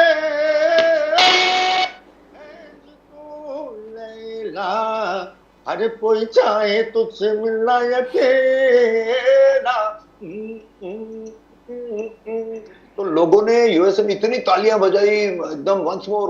तो मैं खुश हो गया कि किशोर कुमार के शो में सुदेश भोसले को वंस मोर। जब तालियां रुकी नहीं मेरे गाना खत्म होने के बाद भी, जब लोग हंसना बंद नहीं कर रहे थे, मतलब यार ये ऐसे कैसे इतनी तालियां मुझे। तो बाद में पता चला कि जब मैंने लैला लैला शुरू किया तो किशोर दा मेरे पीछे खड़े होके शॉल लहरा के मेरी लैला पे डांस कर रहे थे, लोग उनके लिए तालियां बजा रहे। तो anyway Sudesh ji, it's been a great pleasure talking to you. Thank you for calling me, sir. Sir, it's a real pleasure. You must come to our studio. कभी अगर आप बीकेसी की तरफ अगर आप आएं तो जरूर स्टूडियो में आइए, हमारे साथ चाय कॉफी पीजिए. It'll be an honor to welcome you. Thank you, sir. और चलते चलते अपने दर्शकों को और सुदेश भोसले साहब को भी बता दें, इंडिया और श्रीलंका का मैच चल रहा है अभी वानखेड़े में जी. इंडिया ने तो बहुत जबरदस्त स्कोर बनाया है, 357 का स्कोर बनाया. Sri Lanka at the moment I am glad to inform you is 22 for 7. 22 run पे 7 विकेटें डाउन है श्रीलंका की. Wonderful. Thank you so much. Sudesh Bhonsle साहब. Thank you. Great pleasure talking to you. Thank you, sir. Thank you. Wonderful. Oh God, that could have gone on forever. I mean, that is it's amazing. always, you could go 24/7. That's right. You could hear him because he's got so much of material to tell. Yes. So Brilliant. much. Absolutely brilliant. And every moment was informative, entertaining, and of substance. Fantastic. And he hasn't changed a bit. He hasn't changed one bit. And the other man, by the way, who looks absolutely dapper and very sure of himself and ready to roll. I don't know whether he's ready to rock and roll or not. It's our old friend, Mr. Ali Daruwala from the BJP. Ali Daruwala sahab, good evening. Mr. Daruwala, good evening, sir. Good evening. Am I audible, sir? Absolutely audible. Thank you very much, sir. Namaskar. Vande Mataram, sir. Vande Mataram. Sorry to keep you waiting, but Mr. Sudesh Bhonsle was so entertaining. it was very difficult to let him go. But Voice is not clear, sir. Hello. can you hear me now, sir? Now. And I can't hear you. You can hear me, but I can't hear you. Would you say something? Would you say hello or something like that? Hello. Yes, absolutely fine. We can hear you. We can hear you, sir. Yeah. Tell me, sir. So, Ali Darwala Sahab, Mr. Modi has launched one more campaign, this time against corruption of every sort. He says this is the second revolution of India. No black money will be tolerated. No black transactions will be tolerated. And as far as India is concerned, if India is to grow, and by the way, he's absolutely right, if India is to grow as a world power, you cannot have a parallel economy that the state knows nothing about. Darwala Sahab, do you think Mr. Modi will succeed? 110%, sir. When the note bandi had happened, I know his speech. He had said, give me 50 days. Give me 50 days and I will wash the system out. And it was that time, it was very, very painstaking. There were lots of rumors flowing. There were allegations made. And we saw at the end of the day how black money was phased out. About the parallel market, it is so shameful to say, yes, there was a parallel market. There was 100% parallel market. If there was 1 rupee in the check amount, there was 1 rupee in the cash amount, which was going on in the shopkeepers, wherever. They used to like blatantly and shamelessly ask you when you went to a shop. I remember very clearly, said, what do you like to buy it, in bill or in without bill? It was so blatant and so open. With the introduction of GST, with demonetization, I can tell you now, the same shopkeepers say, sir, we do not have an option. It is GST paid. You will have to take a bill. Parallel market has been washed out, crushed and thrashed. This is what happened with the note bandi, with demonetization. And now I can assure you, Sanjeev sir and Pradeep sir, when the Prime Minister says it will not be tolerated, means people should do take it seriously. He said, जितने लोग लाना पड़े मैं लाऊंगा, and ये corruption or ये whatever this, this what is happening, this parallel thing, he is going to squash it out, and when he says it, we mean it. BJP बगैर कोई धारा विचारधारा की बात नहीं करता है sir. Fantastic. Pradeep ji. No, this Rahul Gandhi, Priyanka Gandhi, again they are continuously over the entire thing. बोले कि हमारे mobile phone ले लो, Apple phone आप ले लो. You can snoop, you don't have to snoop it through somebody else, because they say they have got no Apple notification which says device compromised by state-sponsored attackers. Now, I think the government doesn't do so. Now it's state-sponsored attackers. So how do you see this? They say Pegasus से शुरू हो गया, अब शुरू करते करते आप हमारे फोन में और तरीके से घुस रहे हैं. What is there? I mean, what is there to snoop on opposition leaders? That's what the India Alliance accuses you. Now the list is big. Raghav Chadha from the Aam Aadmi Party. You got Owaisi himself complaining. You got Rahul Gandhi complaining. You got Shashi Tharoor, Akhilesh Yadav. Darwala Sahab, does the BJP requires, or the government requires to snoop on these people, opposition leaders? Sir, Pradeep sir, Bajaj sir, I'd like to make one thing very clear. As you say, when the rule is passed, it is not passed only for the opposition. Likewise, if a phone is going to be snooped, or is going to be trapped, or whatever is going to happen, let me tell you, even I am a BJP spokesperson. There are people who are working on both sides. It can happen to both sides. And if some material is found, I've been talking to several officers. If a trail is found, you are in for big traps, sir. You are in for big trouble. But if there is nothing, you need not be scared, sir. You need not be worried. If you are not doing anything and you have not indulged yourself in any nonsense, I'm telling you there's nothing to worry. And if you cannot prove, sir, it is 1 + 1 is 2 and not 3 over here, sir. If trails are not found, you need not worry. The courts are open and nobody can be nailed for not doing anything wrong. If there is something, the people who are coming out and who are complaining, they need to worry. And if it is found, mind you, they will be in Tihar jail, sir. When my Prime Minister was grilled, he asked the officer, sir, that time who was in power, you know. They were, as a chief minister, he was called to grill. So that time we did not complain. We did not say that forces are being used against us. We went over there, we answered, And while going, he said, if you need me to come back, tell me. If you need to continue, I am energetic, you can continue asking me. Sir, we walked out scot-free. We did not have andolan and we did not have agitation and streets burning down. So why is this scare? Why is this fear factor, sir? Because you have done something, that's why you are scared. अगर कोई छुपाने की गरज नहीं है, तो आप घबराते क्यों हो? Sir, but as far as money trail is concerned, the court itself had mentioned, the Supreme Court, that there is no money trail leading to Mr. Manish Sisodia. They said personally he's got nothing, and yet he has been denied bail. So, irrespective of whether you have done something or not, Correct. it's a bit of a misnomer as to what's really going on. I Correct, hope correct. the I'll review love to answer petition that. that they have filed, I hope that gives specific reasons as to why bail has been denied. Ji, Darwala sir. I would love to answer that. Please, as go ahead, sir. As you said, sir, that no money trail has been found, nothing has been established in his personal domain. I agree with you, sir. Yes. No problem. But the exchequer loss that the state suffered of 3,500 crores for a wrong policy, the state exchequer has suffered a loss. So you mean to say I have not taken? So what? By getting the state in a loss? No, it's not done, sir. You are equally responsible for what you have done. So in effect what you're really saying is, suppose the state adopts a policy, and by the way that is true also for Mr. Modi's policies, where the state has suffered a loss which it would not have suffered if the policy had not changed, then no policy change should take place. Mr. Darwala? On what account, sir? On what account? So if there is something... Like for example, I'll tell you, for example, earlier we used to have at least 12 to 14 players in the market who were allowed to import coal. Today, the only player who is allowed to import coal is Mr. Adani, nobody else. Isn't that creation of a monopoly leading to destruction of competition of everybody else?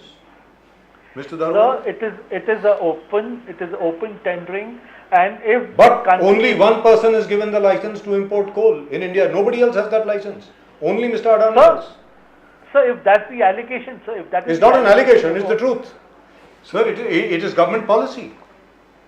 Nobody else has the right to import coal in India anymore except the Adani group, sir. Mr. Darwala? Sir, it is in the public domain. You can go and surf it, sir. The requirements, the parameters that were required was fulfilled by this company. Others were, 90% of them were not even existing companies that wanted to bid for this, sir. And the foreign policies, the foreign offshore and the ports that they have to bring in the coal, the infra, everything is in order. And at that point in time, we needed the coal overnight because there was no electricity. The country would have been in darkness. It was this company who invested from its coffers and got the coal and did not mind that when is my payment going to come from the government and all that. It was the Adani who came forward and saved us from darkness, sir. That is far as my information is concerned. But if you're saying, I would definitely go back, get the subject study, and I would like to keep this for another debate. As to, I am not aware as to this is going to be the point of discussion today. But governments are made for making policy. My point is, sometimes a policy works, sometimes it doesn't. For instance, when we gained independence, India was not manufacturing even a pin. We were not manufacturing anything at all. Yes. Which is why Pandit Nehru had to adopt a policy where the state got involved through public sector units in various areas of the economy. Now, very unfortunately, that continued till 1991. Does that mean Mrs. Indira Gandhi, Mr. VP Singh, prior to that Mr. Rajiv Gandhi and everybody else should be held to be criminally liable for causing such a loss to the exchequer merely because they did not open up the economy earlier?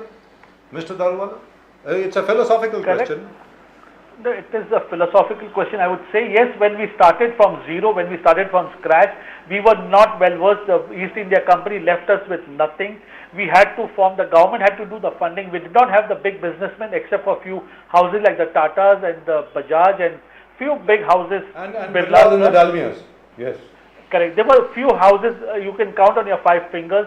They were the investors. Yeah, less than 5 fingers. The government yes. got in. Yes. Yeah, there were less than 5 people. They came forward. It was like philanthropy rather than that business what these people did. I can vouch for it. Later the government did it. Now we are efficient enough. We have become competent in Amrit Kal. In 75 years we have emerged. We need to change with time, sir.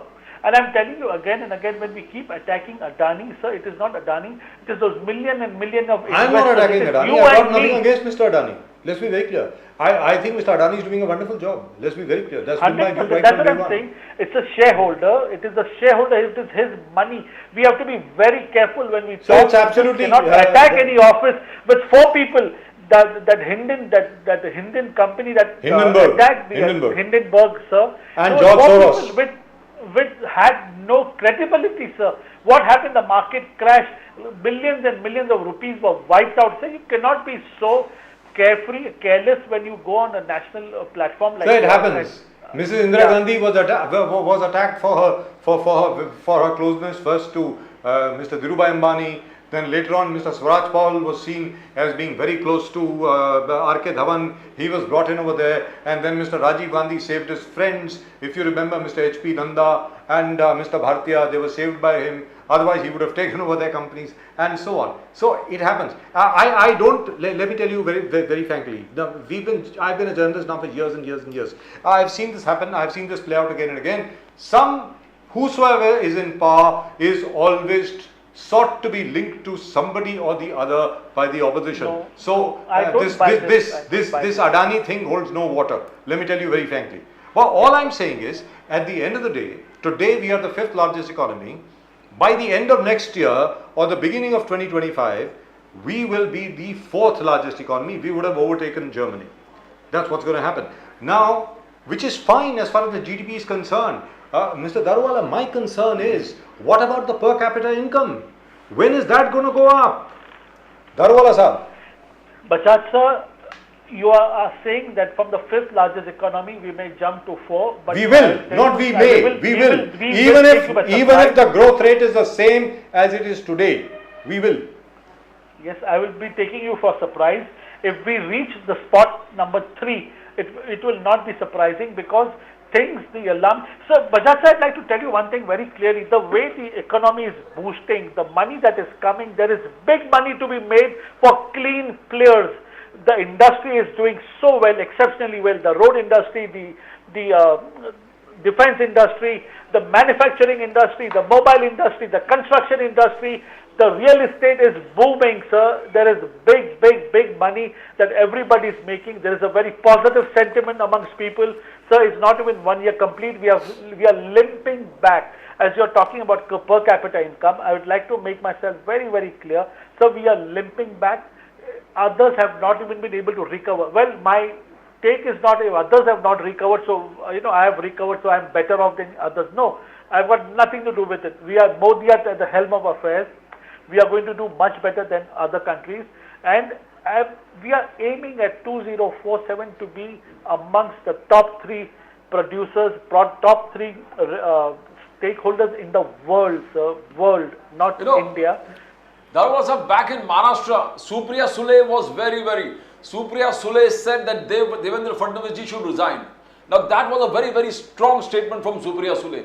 Supriya Sule says that he has betrayed the aspirations of not only the Marathas, but he has the Dhangars, the Lingayats and the Muslim reservation. Now Muslim reservation is something when Supriya Sule raised, she was again, was she appealing to some size of the population? Was she trying to provoke more action? But the worst thing saying that Devendra Fadnavis is responsible and he should resign. He couldn't control the law and order situation in so many districts. In fact, Beed was on fire, many other districts was on fire. Though nothing. So how do you see this kind of a reaction from Supriya Sule, who said Devendra Fadnavis, the Home Minister, should resign? Daruwala sir. Okay, responding back to what Supriya Sule said, she is attacking Devendra Fadnavis. Why is she not attacking her brother who is in the same cabinet? I did not hear. What is this, like stupidity? It was Devendra Fadnavis who presented, under whose leadership we could retain in the court. The presentation given by her government could not even sustain It was thrown out of the High Court on the Maratha reservation issue, sir. Out of the Supreme It Court, was- sir, not the High Court. High Court we had already Correct. won. No, during later we had Mr. won Fadnavis's when time. yeah, it was thrown out. But Yes.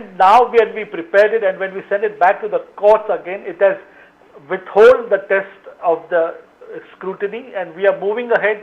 It is the court which is going to give the judgment. They should have little patience, but this little dirty politics that they do, that this one should resign and that one should resign. So Marathas are not fool. This issue has not come up yesterday, is not raked up. Day before yesterday, very cleverly, we all know who has raked it up, who's got it back in the platform, what is happening. But as Devendra Fadnavis, Eknath Shinde, Ajit Pawar ji has appealed to the people to keep calm, not to take law and order in their hand.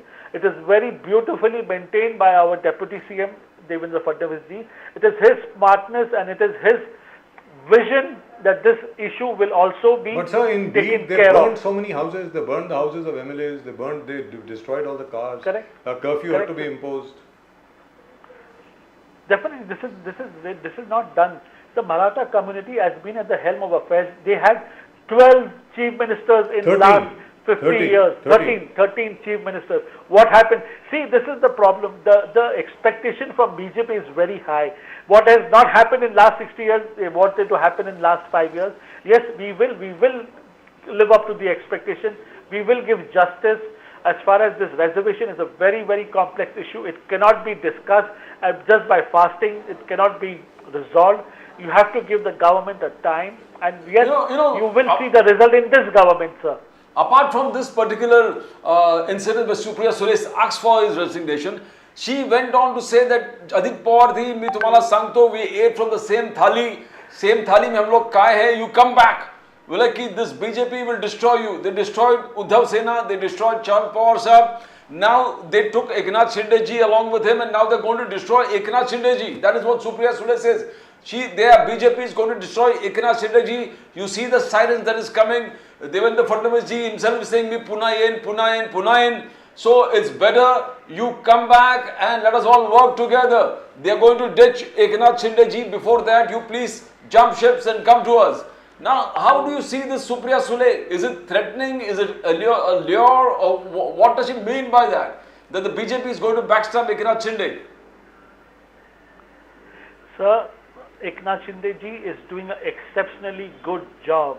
We are proud and we are happy that Eknath Shinde ji had the presence of mind to join the government and do better for the community, for Thana, for the rest of Maharashtra. Likewise, Ajit Pawar ji also woke up from his slumber, from his sleep. He said being in the government, he can do much better than sitting in the opposition.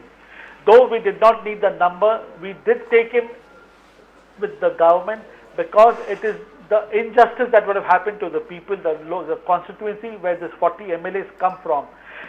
Jointly putting all this number together, sir, welfare, a good job is being done in Maharashtra.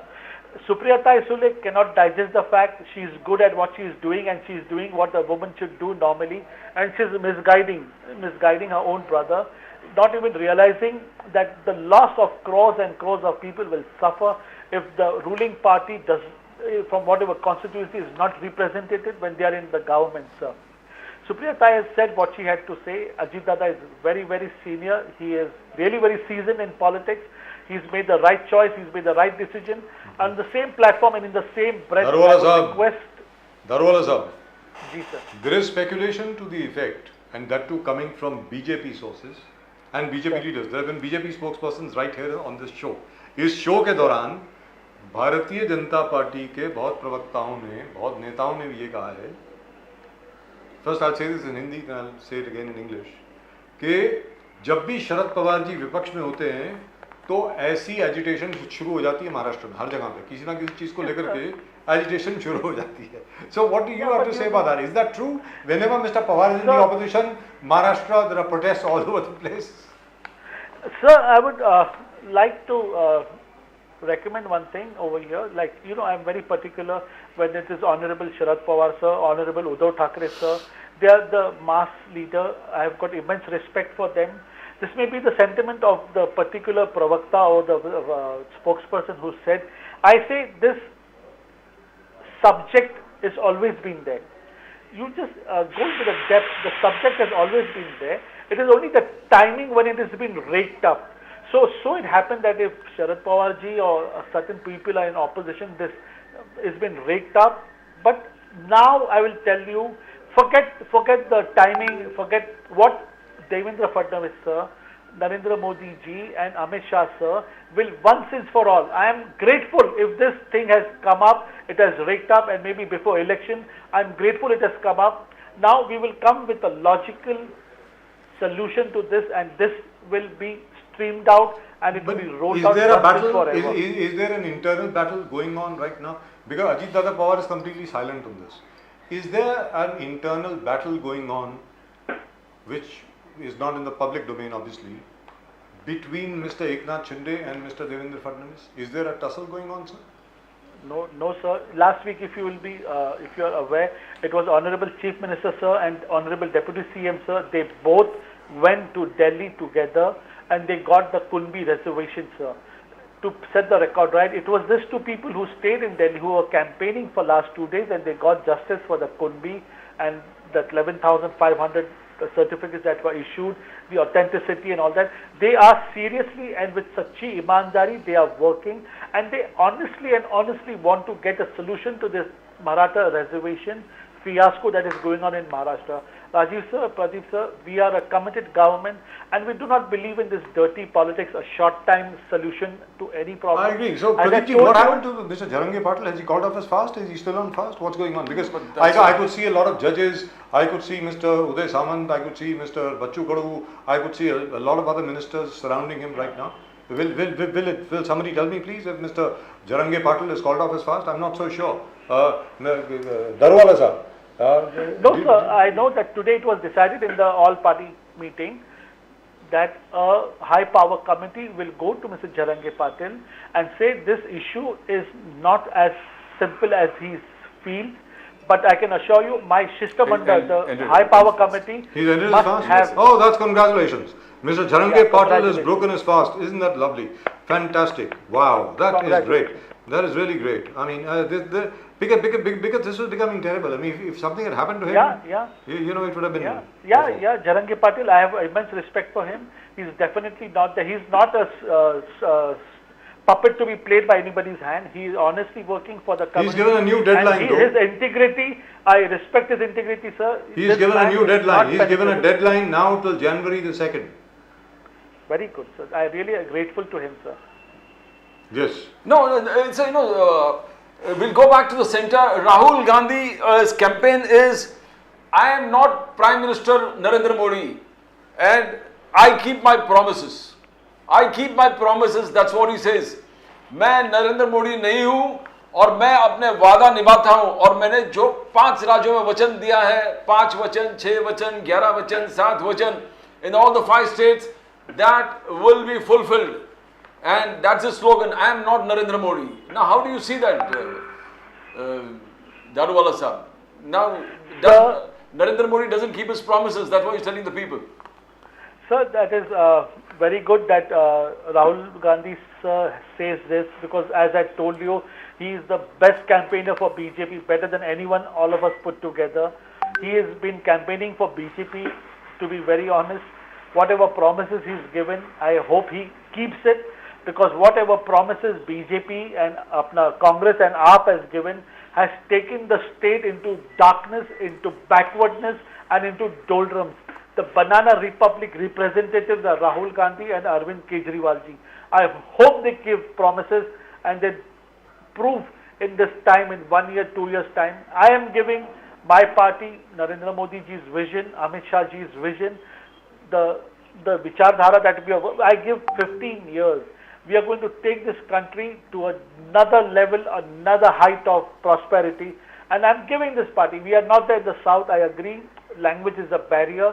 And what Rahul ji is saying, what they have done in Karnataka, in New Delhi, and Punjab is a total fiasco. And you are going to see, I'm telling you, people are not fools. You and me, Pradeep sir, we the educated people cannot be fooled by the stupid wade that this party is making, sir. But Darwala sahab, they are giving vachans everywhere. 7 vachan, 11 vachan, 9 vachan, in all the 5 states they are up with. and they, pot shots at BJP saying Telangana में BJP 2% है, कैसे सरकार बनाएंगे, ये तो खाब देख रहे हैं, और आगे जाके then always including मित्रकाल, oh Rahul Gandhi will bring मित्रकाल से आजादी, बेरोजगारी से आजादी, जुमले से आजादी, they go on reminding people, बोले कि 2 करोड़ जो एम्प्लॉयमेंट देने वाले थे हर साल, अभी 50,000 के एम्प्लॉयमेंट लेटर्स सबको बांट रहे हैं. Now this kind of, there is something that you need to also will have to tell the people about employment, berojgari, commitments toward the people. How do you see that? The 5 states elections. Sir, as I told in our 5 state elections about the South, I give ourselves, my party, 15 years from now, that you will see the saffron in the south of India. Language was the barrier, but in MP and in Rajasthan, we are giving a tooth and fight battle to them, sir. We may be having a back foot, but not a complete back foot. It's a 50-50 ratio. We are working hard. At the end of the day, it is the people's mandate. Pradeep sir, Rajiv sir, I do not speak, I refrain from talking nonsense. I'd like to speak the truth. Yes, it is a 50-50 mandate. There are exit polls that are showing, and we are not very forceful, but we are working towards it. It is this man's hard work which we will take it to the people, and finally it is the button, it is the Janta Janardan ka Janadesh which will prove, and we are trying our level best to at least come back in 2 states with majority, sir. I hope that happens, because at the moment it looks difficult. At the moment the Congress seems to be ahead. I didn't say, sir. I said it's 50-50, Yeah, not 49-51. Yes, but if you had a good leadership in the states, it would have been much better. In Rajasthan, for example, in Rajasthan, for example, Vasundhara ji is nowhere to be seen. In Madhya Pradesh, your star campaigners don't even mention Mr. Shivraj Singh Chauhan, and in Chhattisgarh, Dr. Raman Singh seems to have disappeared. So the local leadership is kind of not there as far as the BJP is concerned. I agree, Rajiv sir. Pradeep sir, see, yeah, it is a new party. It is a party. We had 10% old people. We have got 90% of influx who have joined. But this 90%, Rajiv sir, Pradeep sir, I will not mince my words. Yes, that is the fact. We do not have local representation. Local politics is a different issue. These people have been hanging around there for last 40, 50, 60 years. They are refusing to go. We have young blood who are joining the party. We have people from all strata, all political parties who have joined. Yes, I agree that we are a new party with 70, 80, 90% of influx, with 10% taking the torchbearer ahead. Yes, it will change, and it is set to change. It is too much of burden on one man's shoulder.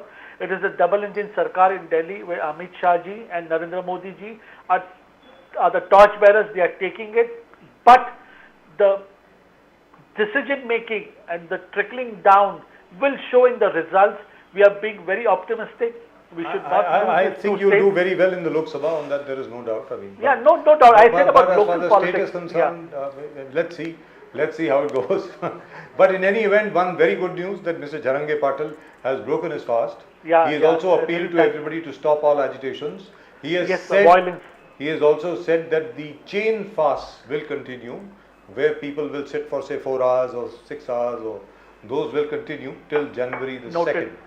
I hope by then some solution would have been found. 100%. So this will be streamlined. We will not leave anything unturned. So this party will not leave anything unturned, and we will come with the mandate. And what you say, this has been the creator of, this is a brainchild of this one and that one. Let it be anybody's brainchild, sir. I take it optimistically. We will streamline all the issues. It is the people's demand. At the end of the day, we work for the people and not for any 2, 3. Yeah, but the only thing is we must have a separate discussion on reservations, whether or not the reservation law itself needs to be changed. Not with me, sir. Yeah, I have a different school of thoughts. I hope you are able to present that difference. That would be nice, because I don't even know whether we need reservations. But right, Mr. Darwala, thank you very much. I think we've just lost him. Thank you so much, sir. All the very best to you. Always a pleasure talking to you. Thank you so much. Right so Pradeep ji, Jarange Patil साहब ने अपना fast तोड़ दिया और ये कहा है जो चेन फास्ट चल रहे हैं वो अभी तक चलेंगे और 2 जनवरी तक जो है वो 2 months time. 2 months. 2 months time. Ji. That is what Charanga Party has given. And at the moment with us from the Congress. Right, Darwala Sahab, thank you very much. We just wanted to thank you. Darwala Sahab, thank you very much. Vande Mataram, sir. Vande Mataram. Thank you. And at the moment with us from the Congress Party, we have Mr. Suresh Chandra Rajan. Suresh Chandra Rajan ji, namaskar. नमस्कार sir, नमस्कार. Vande Mataram. Vande Mataram. जय Maharashtra sir. जय महाराष्ट्र, जय भवानी. सुरेश चंद्र राजन साहब, ये बताएं, मनोज झरंगे पाटिल साहब ने अपना आमरण अनशन आज खत्म कर दिया.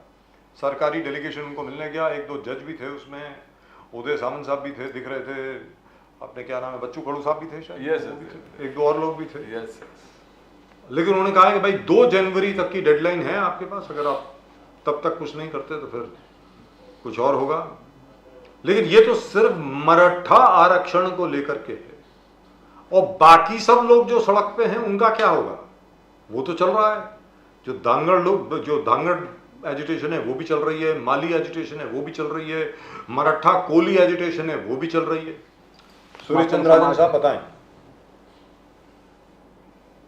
जी बोलिए सर. सर, जरंगे पाटिल ने जो आज उनका जो ये आमरण उपोषण चल रहा था, उस उपोषण को खत्म किया, ये हम सबके लिए एक शुभ संकेत है सर जी. क्योंकि जिस तरह से मराठा रिजर्वेशन के मुद्दे को लेकर ये आंदोलन चल रहा था, और पिछले 8 दिन के अंदर महाराष्ट्र का जो कायदा और सुव्यवस्था पूरे के उसकी धिंडोरिया बच गई थी. वहाँ पे लोग डर रहे थे, लोक प्रतिनिधि घर के बाहर नहीं निकाल रहे थे, और कई जगहों पे इन लोक प्रतिनिधियों के घर जलाए गए, उनकी गाड़ियां तोड़ी गई, लोगों के ऊपर हमले किए गए. ये राज्य सरकार का फेल्यूर है सर. और आपको मालूम होगा, पिछले कई दिनों से कांग्रेस पार्टी की भूमिका थी.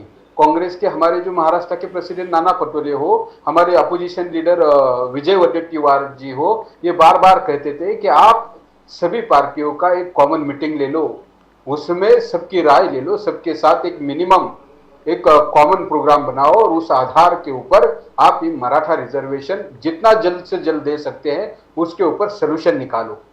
लेकिन देवेंद्र फडणवीस और एकनाथ शिंदे जी, ये भाजपा की सरकार का जो अहंकार था, वो उनका जो अहंकार था पिछले 40 दिनों से, उनको सभी दलों को साथ में लेके मीटिंग करने के लिए अलाउ नहीं करता था. लेकिन जब परिस्थिति हाथ से निकल गई, महाराष्ट्र के लोग रास्ते पे उतर गए, मराठा समाज के जो आंदोलन कर रही है वो रास्ते पे उतर गए, और जब हिंसा भड़की तो उनको मजबूरन सभी पार्टियों का मीटिंग लेना पड़ा. और हम तो शुरू से मराठा आरक्षण के मुद्दों को लेकर सरकार को समर्थन के लिए, सहकार्य करने के लिए तैयार थे. और जब कल सभी पार्टियों ने एक रिजोल्यूशन पास किया, और वो रिजोल्यूशन आज जरंगे पाटिल साहब को सरकार के शिष्टमंडल ने दिया, उसके बाद जरंगे पाटिल की ये मानसिकता उनकी समझ में आ गया कि सरकार और महाराष्ट्र के सभी पार्टियां मराठा आरक्षण को लेकर गंभीर है, और वो उसके ऊपर सोल्यूशन निकालना चाहते हैं. और इसीलिए जरंगे पाटिल साहब ने ये मराठा आरक्षण की लड़ाई सर बंद नहीं हुई है, खत्म नहीं की है. उन्होंने राज्य सरकार को 2 जनवरी तक का टाइम दिया है. Yes. और इन 2 महीने के अंदर में इस सरकार को मराठा आरक्षण के लिए ठोस कदम उठाने हैं और मराठा समाज को आरक्षण देना है. 2 तारीख के बाद ये सारा मराठा आंदोलनकारी समाज जो है, ये सारा मुंबई के नाकों पे आपको दिखाई देगा. सुरेश चंद्र जी, राजन साहब, सुप्रिया सुले जी ने कल कहा कि देवेंद्र फडणवीस जी को इस्तीफा देना चाहिए. देवेंद्र फडणवीस ने बेवफाई की है, नॉट ओनली मराठा समाज से, उन्होंने कहा उन्होंने डांगर समाज, लिंगायत समाज और मुस्लिम आरक्षण में भी ठीक तरह से कुछ किया नहीं है. तो क्या देवेंद्र फडणवीस जी को आप लोग विलन बना रहे हो उस पूरे चीज का, कि देवेंद्र फडणवीस जी ने लॉ एंड ऑर्डर फेलर भी देवेंद्र फडणवीस, ये 4 जो आरक्षण के लिए डिमांड था 4 लोगों का, अभी मुस्लिम आरक्षण के बारे में सुप्रिया सुले जी बोल रही है, बोले कि फडणवीस जी ने धोखा दिया. तो कैसे तो एक ही टारगेट है ऑपोजिशन का, वो है देवेंद्र फडणवीस जी. कैसे देखते हो सुरेश चंद्र राजन साहब आप? सर, देवेंद्र फडणवीस, देखो, भारतीय जनता पार्टी आरक्षण के खिलाफ शुरू से है, लेकिन भारतीय जनता पार्टी के महाराष्ट्र में और देश में इतने सारे कद्दावर नेता हैं, लेकिन टारगेट पे देवेंद्र फडणवीस क्यों है? इसका कारण यह है कि देवेंद्र फडणवीस का पिछले कुछ सालों में मराठा रिजर्वेशन हो, धनगर रिजर्वेशन हो, दलित रिजर्वेशन हो, मातंग समाज का रिजर्वेशन हो, इन सारे रिजर्वेशन को लेकर, मुस्लिम समाज का रिजर्वेशन हो, इन सारे रिजर्वेशन को लेकर जब वो विरोधी पार्टी में रहते हैं, अपोजिशन में रहते हैं, तो उनकी एक अलग भूमिका होती है। लेकिन जब सरकार में आती है, उसके उलट विरोध में वो भूमिका लेते हैं। और यही है कारण है कि आज देवेंद्र फडणवीस सभी समाज के टारगेट पे है। और जरांगे पाटिल ने जो कल देखा, जरांगे पाटिल ने क्या कहा कि आज हमारे राज्य के मुख्यमंत्री और अजित पवार जो है ये मराठा समाज को आरक्षण देने के लिए सकारात्मक है, चर्चा करना चाहते हैं, सोल्यूशन निकालना चाहते हैं। लेकिन देवेंद्र फडणवीस जिस तरह की भूमिका लेते हैं, या देवेंद्र फडणवीस के नेतृत्व में काम करने वाले, ये राणे फैमिली हो, सदावर्ते हो, प्रसाद लाड हो, चित्रा वाघ हो, प्रवीण दरेकर हो, ये सारे लोग जो है ये आंदोलन को बदनाम करने के लिए, आंदोलन में और कैसे प्रॉब्लम आ सकते हैं इसको लेकर स्टेटमेंट करते हैं, जिसके कारण ये परिस्थिति निर्माण होती है सर। तो मुझे ऐसे लगता है कि देवेंद्र फडणवीस खुद इसके लिए रिस्पॉन्सिबल है। उनको कोई विलन नहीं बनाना चाहता है और कोई उनको विलन नहीं बना रहे हैं, लेकिन देवेंद्र फडणवीस खुद इन लोगों के माध्यम से अलग अलग बयान करके अपने आप को विलन बनाने का काम कर रहे हैं sir. Just a small breaking news for our all our viewers. Pradeep ji, Sri Lanka all out for 55। India has won the match at the Wankhede stadium Mumbai के 302 रन से। मुबारक हो सबको। सर आपको भी बहुत बहुत शुभकामनाएं। सुरेश चंद्र और सर, जिस मोहम्मद शमी को एक बेहतरीन गेंदबाज है, जिनको हम लोगों ने शुरुआती कुछ मैचों में रेस्ट दिया, जान के रेस्ट दिया ताकि अच्छी तरह बॉल कर सके बाद में। 6 विकेट लिए सर। राजन सिंह को कुछ और पूछना है। मैं समझ गया सर वो क्या बोल रहे हैं, किस तरह इशारा कर रहे हैं दिख रहा है। नहीं सर, देखो टैलेंट है लेकिन मौका नहीं मिलता है जी। 6 मोहम्मद शामी ने 6 विकेट लिए हैं। मोहम्मद सिराज ने 17 विकेट लिए सर। मोहम्मद सिराज ने 3 विकेट लिए हैं और जी सर, और हमारे जसप्रीत बुमराह साहब ने 1 विकेट लिए है। But this is the biggest victory India has ever had by 302 runs. 302 run से क्या बात। Great achievement and big congratulation to all Indians sir. Fantastic, absolutely fantastic. But my only hope is this is the kind of form we want to see in the final. ऐसा ना हो कि तब तक थक जाएं इतना अच्छा पहले खेल के। मतलब वो न्यूजीलैंड वाला हाल नहीं होना चाहिए। 1992 में जो न्यूजीलैंड का हाल हुआ था, सारे मैच जीत गए और सेमीफाइनल हार गए, वो नहीं होना चाहिए भाई। मतलब जी sir. Now of course India is in semifinal. लेकिन चलिए, ये तो खैर क्रिकेट की बात रही। अब क्या है कि धर्म से भी बढ़कर है, क्रिकेट तो धर्म है हिंदुस्तान में, रिलीजन है। तो इसलिए जरूरी होता है लोगों को बताना भाई क्या हो रहा है वगैरह वगैरह। लेकिन सुरेश चंद्र राजन जी, जो आपने बात कही अभी देवेंद्र फडणवीस जी के बारे में, उस विषय के बारे में मैं आपसे जानना चाहता हूँ, आपको क्या खबर है? क्योंकि बीजेपी के सूत्रों से भी और एकनाथ शिंदे सेना के भी सूत्रों से 2 चीजें सामने आ रही है। नंबर 1, अजित दादा पवार ने अपने आप को थोड़ा विड्रॉ कर लिया है, वो जरा पीछे हो गए हैं बैकग्राउंड में, वो आगे नहीं आ रहे हैं, स्पेशली मराठा आरक्षण को लेकर या बाकी सब चीजों को लेकर के। क्या एकनाथ शिंदे जी और देवेंद्र फडणवीस जी के बीच में कोई तनावपूर्ण स्थिति चल रही है अभी? ऐसा कोई खबर आ रही है आप सुरेश चंद्र राजन जी? सर देखो, ये तीनों, अजित पवार हो, एकनाथ शिंदे हो या देवेंद्र फडणवीस, ये तालमेल वाली सरकार नहीं है सर। ये एक दूसरे की जरूरत के लिए वो सत्ता में आए हैं। और मराठा आरक्षण के मुद्दों को लेकर भारतीय जनता पार्टी ने कभी भी मराठा आरक्षण को लेकर सकारात्मक काम नहीं किया है सर। और आपको मालूम होगा, इससे पहले आज जरांगे पाटिल ने उनका जो उपोषण है वो छोड़ने का काम किया, लेकिन इससे पहले भी उन्होंने सरकार को 40 दिन का टाइम दिया था जी। 40 दिन में एकनाथ शिंदे जी, देवेंद्र फडणवीस, अजित पवार के नेतृत्व वाली इस राज्य की सरकार ने 40 दिन में क्या काम किया, ये महाराष्ट्र की जनता को बताना चाहिए सर।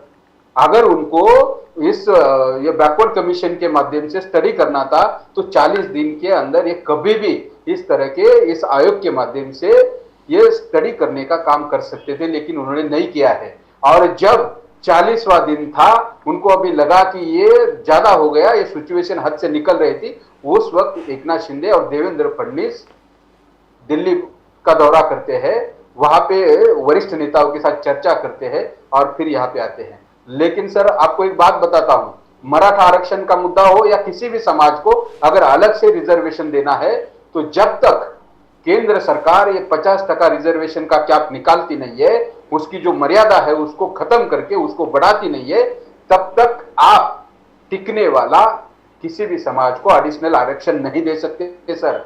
और हमारा मानना है कि देवेंद्र फडणवीस या भारतीय जनता पार्टी को, केंद्र में उनकी सरकार है, मोदी जी अगर चाहते हैं तो मराठा समाज के लिए आरक्षण देने का प्रावधान कर सकते हैं। एक विशेष सत्र का वहां पे आयोजन कर वहां पे कानून को अमेंड करके उस तरह का निर्णय ले सकते हैं। कर सकते थे ना, अभी स्पेशल सेशन तो बुलाया था, उसमें ला सकते थे, एक रेजोल्यूशन ला सकते थे। इच्छा शक्ति नहीं है। आपको मालूम होगा सुधीर मुनगंटीवार उनके मंत्री है, बड़े नेता है, उनको जब पूछा गया कि देश के प्रधानमंत्री महाराष्ट्र में मराठा आरक्षण के मुद्दे को लेकर इतना वातावरण बिगड़ा हुआ है, कायदा और सुव्यवस्था का प्रश्न निर्माण हुआ है, आंदोलन इतना भयानक हो चुका है, उसके ऊपर महाराष्ट्र में आके नरेंद्र मोदी जी एक शब्द भी नहीं बात करते हैं। तो उसके ऊपर वो प्रतिक्रिया देते समय मुनगंटीवार साहब कहते हैं कि नरेंद्र मोदी ये राष्ट्रीय नेता है, इनके इतने छोटी सी बात के ऊपर उनको व्यक्त होना जरूरी नहीं समझता। इससे मराठा आरक्षण के मुद्दों को लेकर भारतीय जनता पार्टी का नेतृत्व क्या सोच रखता है ये स्पष्ट होता है सर। राजन साहब, मोदी जी का कहना है, देखो आज का सोशल मीडिया में मोदी जी का सौगंध मुझे इस मिट्टी की हम भारत भव्य बनाएंगे, मोदी साहब का कहना है। आगे जाके कहना कि हमने कोरोना सक्सेस, कोरोना काल में पूरे देश में एक सक्सेस है हमारे जो काम किया कोरोना काल में, मोदी जी का कहना। विकसित भारत रोड मैप मोदी जी ने बनाया। आज जो हमने सिल्क रूट को रीओपन करने वाली बात है वो मोदी साहब का सपना है और वो हासिल करके रहेंगे। इंडिया, मिडिल ईस्ट, यूरोप और आगे जाके ये पूरे सिल्क रूट जो एस्टेब्लिश करेगा मोदी साहब करेंगे। 5th बिगेस्ट इकोनॉमी मोदी साहब कर रहे हैं, चंद्रयान पे पहुंचे, चंद्रयान 3 और L1। तो वो गिना रहे कि हमने क्या किया। आप सिर्फ सोचते रहे, मोदी साहब करते रहे, मतलब कांग्रेस 60 साल सिर्फ सोचते रहे। हमने वुमेन एम्पावरमेंट, नारी शक्ति वंदन अधिनियम 2 दिन में कर दिया। अलग अलग चीज हमने इतने आप सोचते रहे हैं, हम करते रहे। तो राजन साहब, ये कैसे होगा कि कांग्रेस पे लोग विश्वास करें? प्रियंका गांधी है, राहुल गांधी जी है, जबरदस्त कैंपेन तो चल रहा है 5 राज्यों में, पर क्या हासिल होगा? मोदी जी के जो रिकॉर्ड रिपोर्ट कार्ड लेके जो घूम रहे हैं मोदी साहब। राजन जी, प्रदीप जी, जब मोदी जी देश की जनता को नए नए सपने दिखाते हैं, वो सपने सुनने के लिए देश की जनता को बहुत अच्छा लगता है। आज नरेंद्र मोदी जी जो योजना का पारा गिनते हैं, उनका लोगों के साथ कोई संबंध नहीं है सर। और वो ऐसे जुमले दिखाते हैं, आज उसकी घोषणा करेंगे लेकिन उसका इम्प्लीमेंटेशन अगले 10 साल तक नहीं हो सकता है। लोगों को एक नया भारत निर्माण करने की बात करेंगे लेकिन उसके ऊपर कुछ काम नहीं करेंगे। लोगों को रोजगार देने की बात करेंगे, लेकिन आपने देखा होगा कि आज के जो सर्वे रिपोर्ट है बेरोजगारी का, पिछले 2 साल में सबसे ज्यादा बेरोजगारी का परसेंटेज बढ़ा है।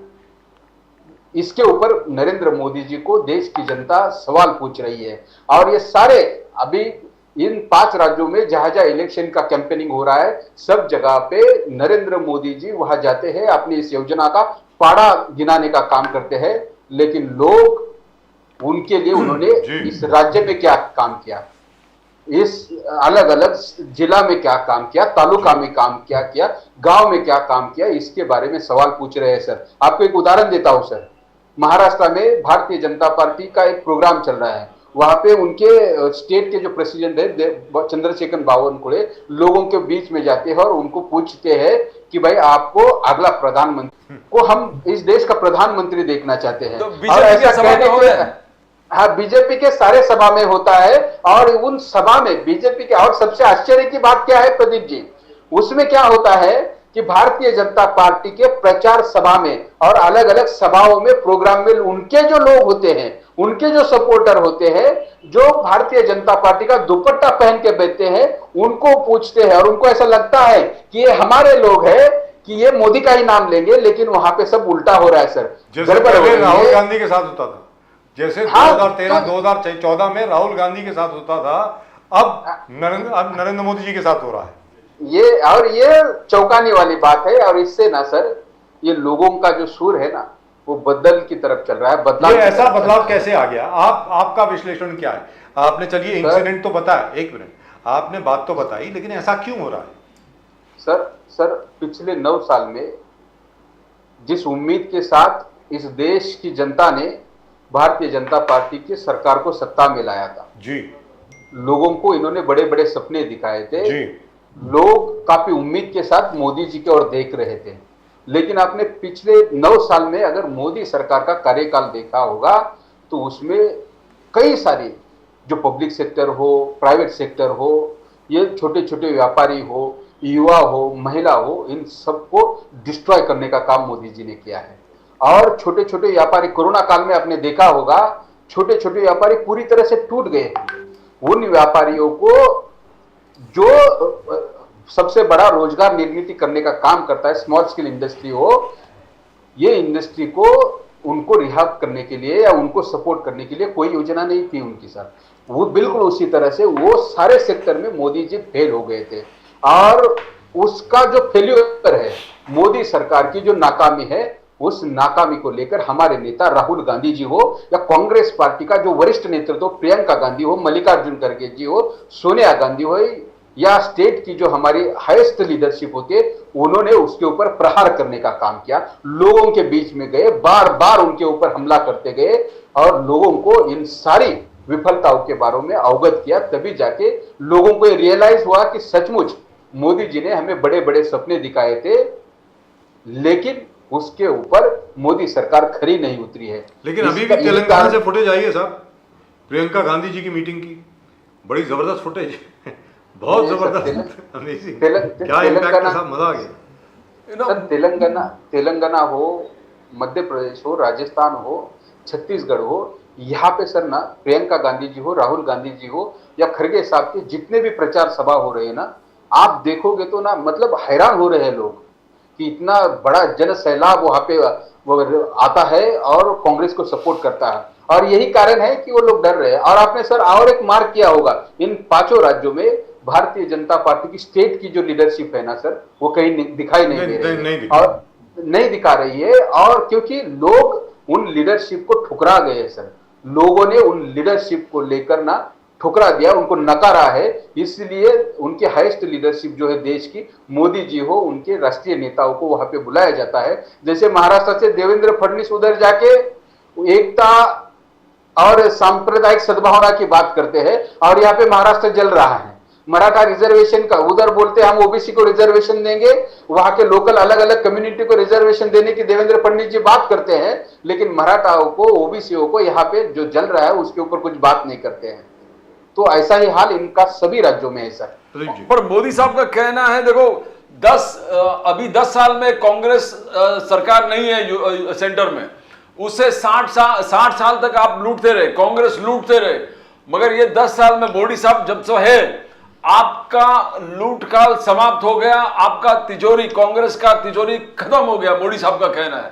तो जहां जहां राज्य में आप हो, वहां जनता को लूट रहे हो, आप जनता को लूट रहे हो। सुरेश चंद्र राजन जी, कांग्रेस जनता को लूट रहे हैं। जो 5 राज्यों में आपका सरकार है, वहां जनता को लूट रहे हैं, बिकॉज सेंटर में आपके तिजोरी खाली है कांग्रेस के। तो इसका कितना सत्य है? 60 साल से आप लूट रहे थे, अभी सत्य में नहीं हो सेंटर में। मोदी साहब ने हर चीज को डिसिप्लिन कर दिया, मगर आप राज्यों में जहां पर है जनता को लूट रहे हैं। राजन जी, प्रदीप जी, मुझे एक बात बताइए, अगर मोदी जी का कहना है कि कांग्रेस ने देश की जनता को 60 साल में लूटा है, अगर यही बात मोदी जी सारे दुनिया को बोल रहे हैं डिंडोरा पीटकर, तो मुझे एक बात बताइए, फिर मोदी जी को देश की जनता सभी राज्यों में चुनाव में क्यों जिता नहीं पा रही है? देश की, दुनिया की सबसे बड़ी पार्टी बोलने वाले नरेंद्र मोदी जी, भारतीय जनता पार्टी का सारे राज्यों में अब सरकार क्यों नहीं ला पा रही है? स्टेट की जो लीडरशिप है, स्टेट अलग अलग राज्यों के लोगों के हितों के लिए ये उन्होंने अगर सचमुच काम किया है, तो सारे राज्यों में इनका सरकार क्यों नहीं है सर? ये आत्मचिंतन करना चाहिए मोदी जी।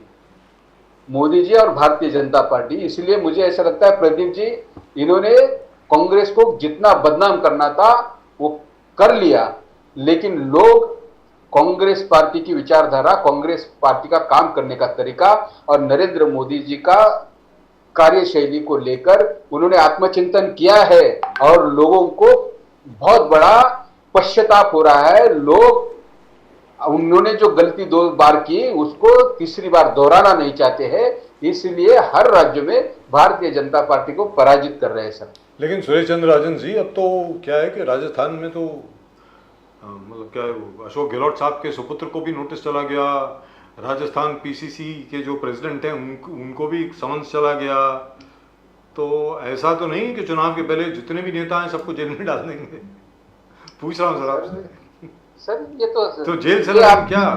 तो चुनाव जेल चला जाएगा? मोदी जी है ना, ये सारे उनका प्रचार सभा हो गई, लोगों को संबोधित किया हुआ, अलग अलग योजना लोगों को गिनाई, इसके बावजूद भी उनको माहौल नहीं दिखाई दे रहा है।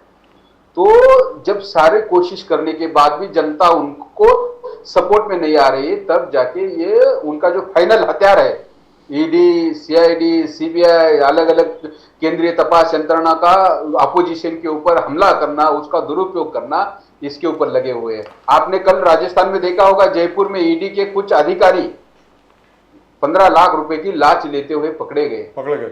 वो एक ईडी के रिलेटेड एक मामला था, उसको 17 लाख रुपए का डिमांड कर रहे थे, उसमें वो पकड़े गए।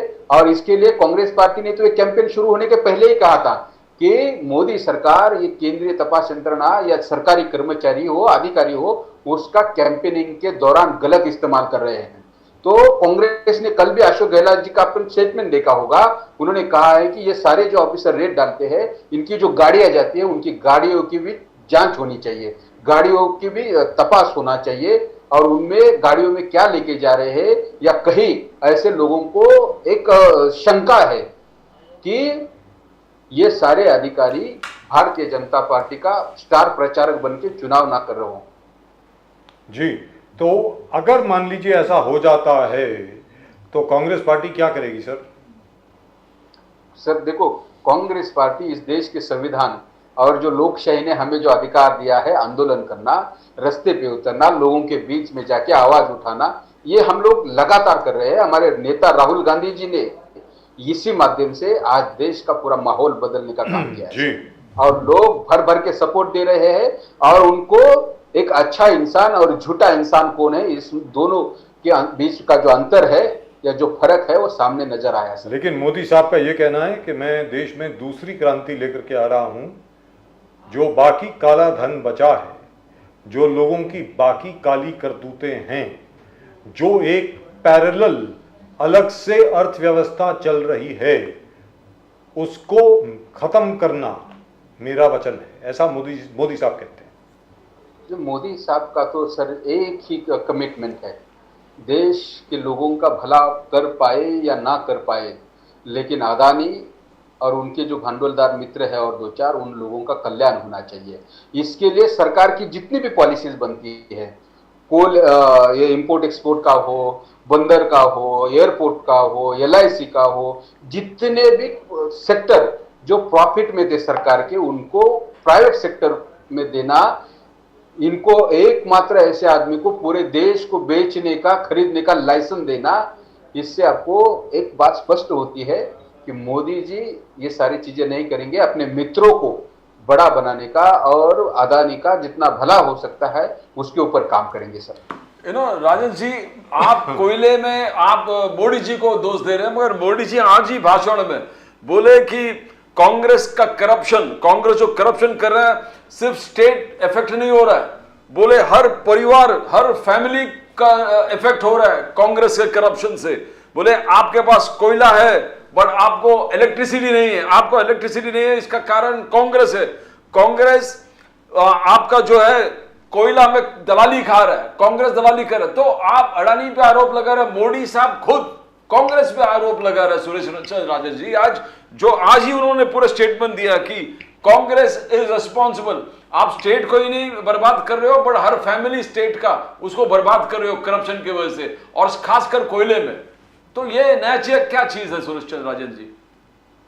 सर मोदी जी जो आरोप कर रहे हैं ना, उन आरोप के ऊपर मत जाइए सर। मोदी जी कांग्रेस कमीशन खा रहा है, कांग्रेस ने 60 साल में देश को लूटने का काम किया। मुझे एक बात बताइए सर, पिछले 9 साल में इनकी सरकार इस देश में है, केंद्र सरकार ने लोगों के लिए क्या किया है, इसके बारे में लोगों को बीच में जाते हैं तो बात करो ना। आप कांग्रेस को कितने साल दोष दोगे? अरे 60 साल में, चलो ठीक है, हम मानते हैं कि अगर आप ऐसा बोल रहे हो तो लोग ठीक है आज 1 बार 2 बार सुनेंगे, लेकिन आपने 9 साल में क्या किया ये लोगों को बताओ ना। हर बात को लेकर आप कांग्रेस को दोष देते हो, कांग्रेस को भ्रष्ट पार्टी बताते हो, लेकिन सबसे ज्यादा भ्रष्ट लोग तो आपके पार्टी में हैं। जिन जिन लोगों के ऊपर आप भ्रष्टाचार का आरोप करते हो, इस सारे पार्टी को, सारे नेताओं को आप आपके साथ लेते हो, सरकार में सरकार स्थापन करते हो और उनके गले में हाथ डालकर आप सीना चौड़ा करके चलते हो। ये पूरा देश देख रहा है sir. Right, thank you so much sir. और चलते चलते एक बार फिर बता दें आपकी प्रेडिक्शन क्या है सर? बार बार आपसे यही सवाल पूछता हूँ। यही पूछते रहेंगे बजाज साहब आपको, जब तक चुनाव नहीं आते तब तक तो पूछेंगे क्या पूरे कांग्रेस का पंजा। शाबाश, क्या बात है साहब, क्या बात। यही सुरेश चंद्र राजन सिंह, राहुल गांधी के सच्चे सिपाही। और जो मोहम्मद शामी की उन्होंने बात करी थी, एक और चीज बता दूं आपको, आगे जाकर के इस्तेमाल भी कर लेना अगर दिल करे तो। मोहम्मद सिराज और मोहम्मद शामी, मोहम्मद शामी ने 6 विकेटें ली, मोहम्मद सिराज ने 3। दोनों पसबंदा मुसलमान हैं, याद रख लीजिए। लोअर कास्ट मुसलमान है, अशराफ नहीं है, सैयद नहीं है, पठान नहीं है, कुरैशी नहीं है, दे आर इंडियन सर, पसबंदा मुसलमान है दोनों। चलिए ओबीसी है सर, ओबीसी है क्योंकि आजकल चल रहा है ना कास्ट बेस्ड सेंसस वगैरह वगैरह। बजाज साहब का कहना है कि कहीं मोदी साहब उनको साथ में तो नहीं ले ले। 100% मोदी साहब अडॉप्ट करेंगे उनको, अब देखना आप, और कहेंगे हमारी देन है। चलिए, thank you so much sir, thank you very much, all the best, best of luck to you. लेकिन आपने आज याद रख लीजिए 2 नवंबर को आपने कहा 5 की 5 स्टेट आपके पास जा रही हैं सर, बोला आपने। चलिए सुरेश चंद्र राजन जी, वंदे मातरम। Yes sir, we are very confident sir. वंदे मातरम सर, वंदे मातरम, वंदे मातरम, वंदे मातरम। Thank you sir, thank you Pradeep ji, thank you RK, thank you. Well, sorry about that loss. Thankfully, it wasn't too full. Yes. Otherwise, the whole thing would have fallen. But anyway, quite a thing. My God, They need to get a tip. 55 all out, which is amazing, absolutely amazing. It's difficult to believe that we are so good No, that we could knock down people. Bowling attack is fantastic. Yes. That there is no doubt. And if this pace attack really, they taste blood, the way Yes. they are taking wickets on Indian conditions. Where there's nothing but bowlers. Yes, They're nothing flat but wickets. They're flat tracks. We can imagine if Siraj, Shami, and all the Bumrah. other fast bowlers, Bumrah, really, move ahead from here. Then it's great for Indian cricket. I mean, there was a time when we had that 4 or 5 pace bowlers, Zahir Khan, we had Nehra. You had Irfan Pathan, Zahir Irfan Khan, Pathan. Ashish Nehra, you had RP Yes, Singh, RP Singh. and we had Balaji. Don't forget So, Balaji. Yes. Right, but that's just about it. And let's go across to the Aam Aadmi Party. Mr. Arvind KEJRIWal refused to appear in front of the Enforcement Directorate today. He sent them a reply saying that your notice, that is your summons, sorry, not a notice, it's not a notice, it's a summons. The summons itself is illegal, that's what he has said. And instead he decided to do a roadshow in Singrauli along with the Punjab Chief Minister, Mr. Bhagwant Mann. Very, very successful roadshow, by the way. People turned up in huge numbers. I think the speculation was that perhaps they're going to pick him up from there. No, nothing of that sort happened. However, the Aam Aadmi Party leadership, Pradeep ji, says that in all likelihood Arvind will be arrested. That's what they say. Let's ask Meenal Jain. I think Meenal Jain is with us from the Aam Aadmi Party. Meenal ji, namaskar. नमस्कार। Namaskar. Vande Mataram, ma'am. Vande Mataram. Vande Mataram. Sorry to keep you waiting. I hope you don't mind. लेकिन आज अरविंद जी नहीं गए, उनको समझ दिया गया था, उन्होंने जवाब दे दिया। उनका भाई मैं कन्वीनर हूँ पार्टी का और मेरी गाइडेंस के अंडर ये सब काम हो रहा है, तो आप एक तो अपना नोटिस विड्रॉ करें जो वैसे ही गैर कानूनी है, और उसके अलावा अभी भी 3 जो मंत्री हैं आम आदमी पार्टी के, तीनों अभी भी जेल में हैं। और उसके अलावा I think there has been one more A couple of other raids have happened on that I can't source. hear anything. Hello. Can you hear me, ma'am? Yeah, now I can hear. You can hear me? Good. Yeah. So what I want to know is, what is the next step? Arvind has not gone to the ED's office. What happens now? Meenalji. So Arvind definitely doesn't want to appear in front of ED because he thinks this is a absolute a political vendetta and BJP is all out to kill Aam Aadmi Party, Ji. which is a very new phenomenon in politics, Indian politics. And we all come from a non-political background, and we Ji. have reached up to here, and we became a national party, and BJP is all out to kill our party. So, which Arvindji, I think what he did today was absolute in protest that we don't agree with whatever your ED is doing or whatever ED is doing at the behest of BJP. It is not legal because they are just going after one after the other leader of Aam Aadmi Party and putting them behind bars. And the reason is very clear because BJP sees them as a threat. They don't see any other party as a threat, but they see Aam Aadmi Party as a threat because if they go full on campaigning in Lok Sabha or the state elections, which are just round the corner, so it will be definitely be a deterrent for BJP, which is anyway losing the elections. Pradeep ji. You know, how do you see this? Do you think when Rahul Gandhi said that minorities are being targeted, opposition is being targeted, judiciary is being intimidated, there's an increase in right-wing activism, democracy is in danger, Loktantra khatre mein hai, that was what Rahul Gandhi was saying, and then it was all echoed by the India Alliance. Now this arbitrary attack on the opposition leaders. Now we had, your leaders being arrested, and the bigger cause was you were part of the India against corruption. You were fighting against corruption, and you suddenly find all your leaders going into the jail for corruption. And now they have surrounded Arvind KEJRIWAL ji, who was leading the entire Indian against corruption movement, totally movement. And now you have Raghav Chadda who comes up and shows that, Apple has sent him a notification that state-sponsored, attackers are behind snooping your phone or trying to hack your phone. How do you see this entire thing? लोकतंत्र का खतरे में है मीनल जी. लोकतंत्र तो खतरे में है ही है. जिस तरह से ये लोग कर रहे हैं भाजपा वाले, ये वो दिन दूर नहीं कि ये शायद चुनाव ही ना कराएं अगली बार. तो ये हो सकता है, ये वेरी मच पॉसिबल है कि ये कॉन्स्टिट्यूशन ही बदल डालें. तो हम लोगों को as people of this country, as Aam Aadmi Party, we stand with our constitution, and so today Arvindi refused to go and appear in front of ED. But I don't think they will leave him outside because he's become a threat to their victory. So they will definitely go behind them. And the Apple saga, which you all saw, Apple is such a reputed company, and they send letters to all the opposition leaders and journalists. I don't know whether any of you received that notification or not from Apple, saying that somebody is trying to hack into your accounts, which is such a shameful thing. And above that, after Apple said this, the MEA today, the Minister of External Affairs, threatens Apple that we'll stop your Indian operations if you keep behaving like this. So the thing is, the democracy is definitely under threat, and Arvind is one of the warriors for democracy. And by putting Arvind behind bars, it becomes easier for BJP.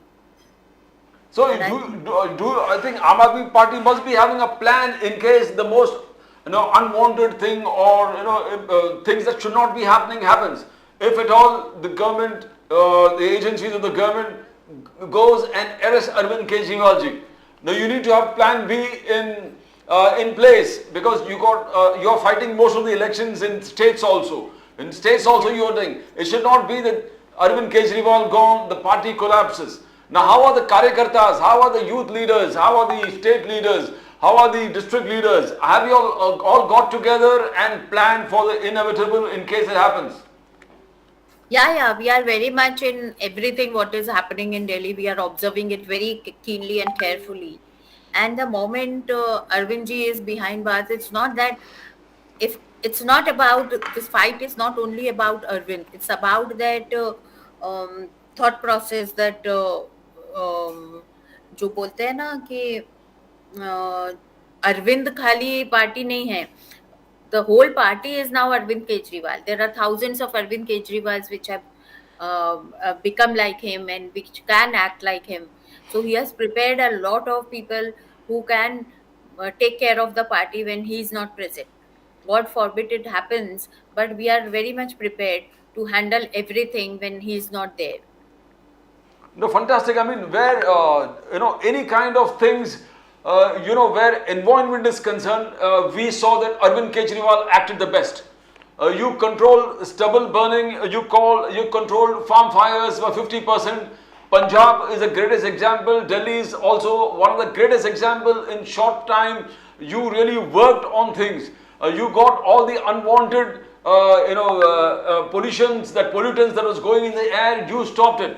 And you also, talking about environment, created one particular thing where all the debris of Delhi was collected in one company, and from there you were reusing it, the entire thing, where people, especially in Mumbai also, you find all this debris are thrown on the roads or on the ponds or the water bodies and you fill it up. But here you had an innovative plan where a special company was formed where this entire debris was loaded and the entire product was made reusable.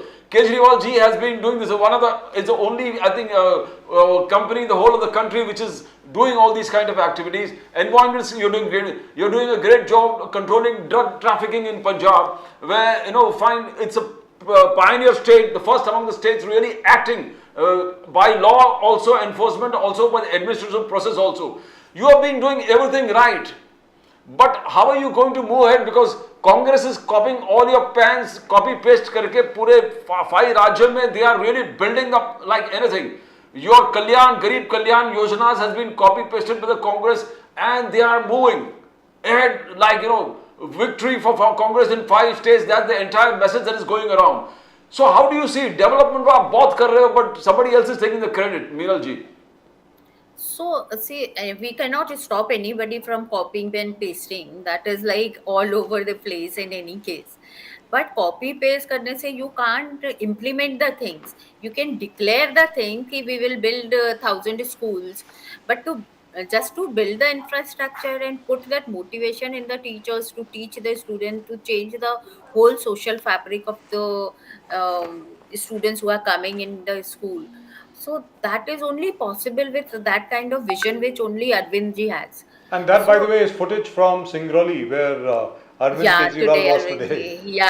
Along with Bhagwan Maan ji. I don't think historically this has ever happened in the country. Can we see that again, please? Can we see that again? Meenal ji, boliye. Aap boliye, please. So we were that was very much expected out of Arvind ji, what we have seen him during the IAC days. So when there were like people and there were protests and police would attack the protesters with lathi and all. So we used to ask him ki, what will happen like to the volunteers, maybe they will get arrested. So he told us one thing, that मैं सिर पे कफन बांध के निकला हूँ, जिसे साथ देना है वो आ जाए, जिसे नहीं देना वो घर पे बैठे. So we knew that this is Arvind, this is coming like. So I don't know how this BJP government will take it, because 3 times they have to summon and then they have to arrest or whatever that process is there. So the first summon, of course, Arvind ji has absolutely rejected that. I'm not going to appear because he has called the summons illegal. Yeah, he called the summon illegal and politically motivated. So why should he appear? There is no logic in what these people are doing. He's working for the people. He's doing such a good job. So you just want to. It's like a very transparent thing for people now to see. Everybody knows what is happening in the country. So now the people have to stand up, and Aam Aadmi Party definitely will stand for Arvind and be Arvind in absence of Arvind. तो जैसे पहले आप लोगों ने टोपियां बनाई थी India against corruption में, मैं भी अन्ना, तो अब टोपियां बनेंगी मैं भी अरविंद. अगर अरविंद जी को अगर जेल में डाल देते हैं तो Is that the plan? कि मैं भी अरविंद हर जगह मतलब जाएंगे? प्लान वैसा कुछ प्लान नहीं है, but I think that's a obvious thing which is in our hearts, because we have seen him working for the people and लेकिन दिस आपको ओनली। खुद क्या लगता है कि आपको लगता है कि यही स्पष्टीकरण है वास्तविकता में, यही एक्सप्लेनेशन है कि बीजेपी डरी हुई है आम आदमी पार्टी से, या फिर जो शराब की पॉलिसी आई उसमें कुछ गड़बड़ थी? और क्या आपको लगता है कहीं in your heart of hearts के कहीं असल में कभी शक नहीं होता है कि क्या यार कहीं असल में करप्शन तो नहीं करी हमारे लीडर्स ने? कभी लगता है आपको ऐसा? हमारे यहाँ तो हर वॉलेंटियर क्वेश्चन पूछता है। ऐसा नहीं है कि हम लोग चुप होके बैठ जाते हैं कि भाई अदानी ने इतना पैसा खा लिया, मोदी जी इतना पैसा खा रहे हैं, तो अंधभक्त लगे पड़े हैं उनको बचाने के लिए। तो हमारे यहाँ तो कुछ होता है तो ट्विटर पे हम सारे सवाल पूछने लग जाते हैं, ये क्या हुआ, वो क्या हुआ। और इंटर पार्टी बहुत सारे डिस्कशन के इंटेलेक्चुअल लोगों के बहुत बड़े बड़े ग्रुप्स हैं, जिनमें बहुत सारे IITians, डॉक्टर्स, मतलब बहुत ही काफी सारे सपोर्टर्स हैं जो खुद क्वेश्चन पूछते हैं। और हमारी पार्टी एकदम ट्रांसपेरेंट डोनेशन पे चलती है। तो अगर हमारे डोनर्स या हमारे सपोर्टर्स को हम नहीं बता पाए कि ये पॉलिसी में कुछ गड़बड़ थी कि नहीं थी, तो हमें तो सारा सपोर्ट बंद हो जाएगा फाइनेंशियल। हमारा कोई डोनेशन वैसे नहीं है कि जो सीक्रेट डोनेशन आते हैं बीजेपी को और दूसरी पार्टियों को। तो हमारा तो पूरा सिस्टम ही क्रैश हो जाएगा अगर हम उनको रीजनिंग ना दे पाए। और हर एक्शन पे हमारे को हर जगह जवाब देना पड़ता है।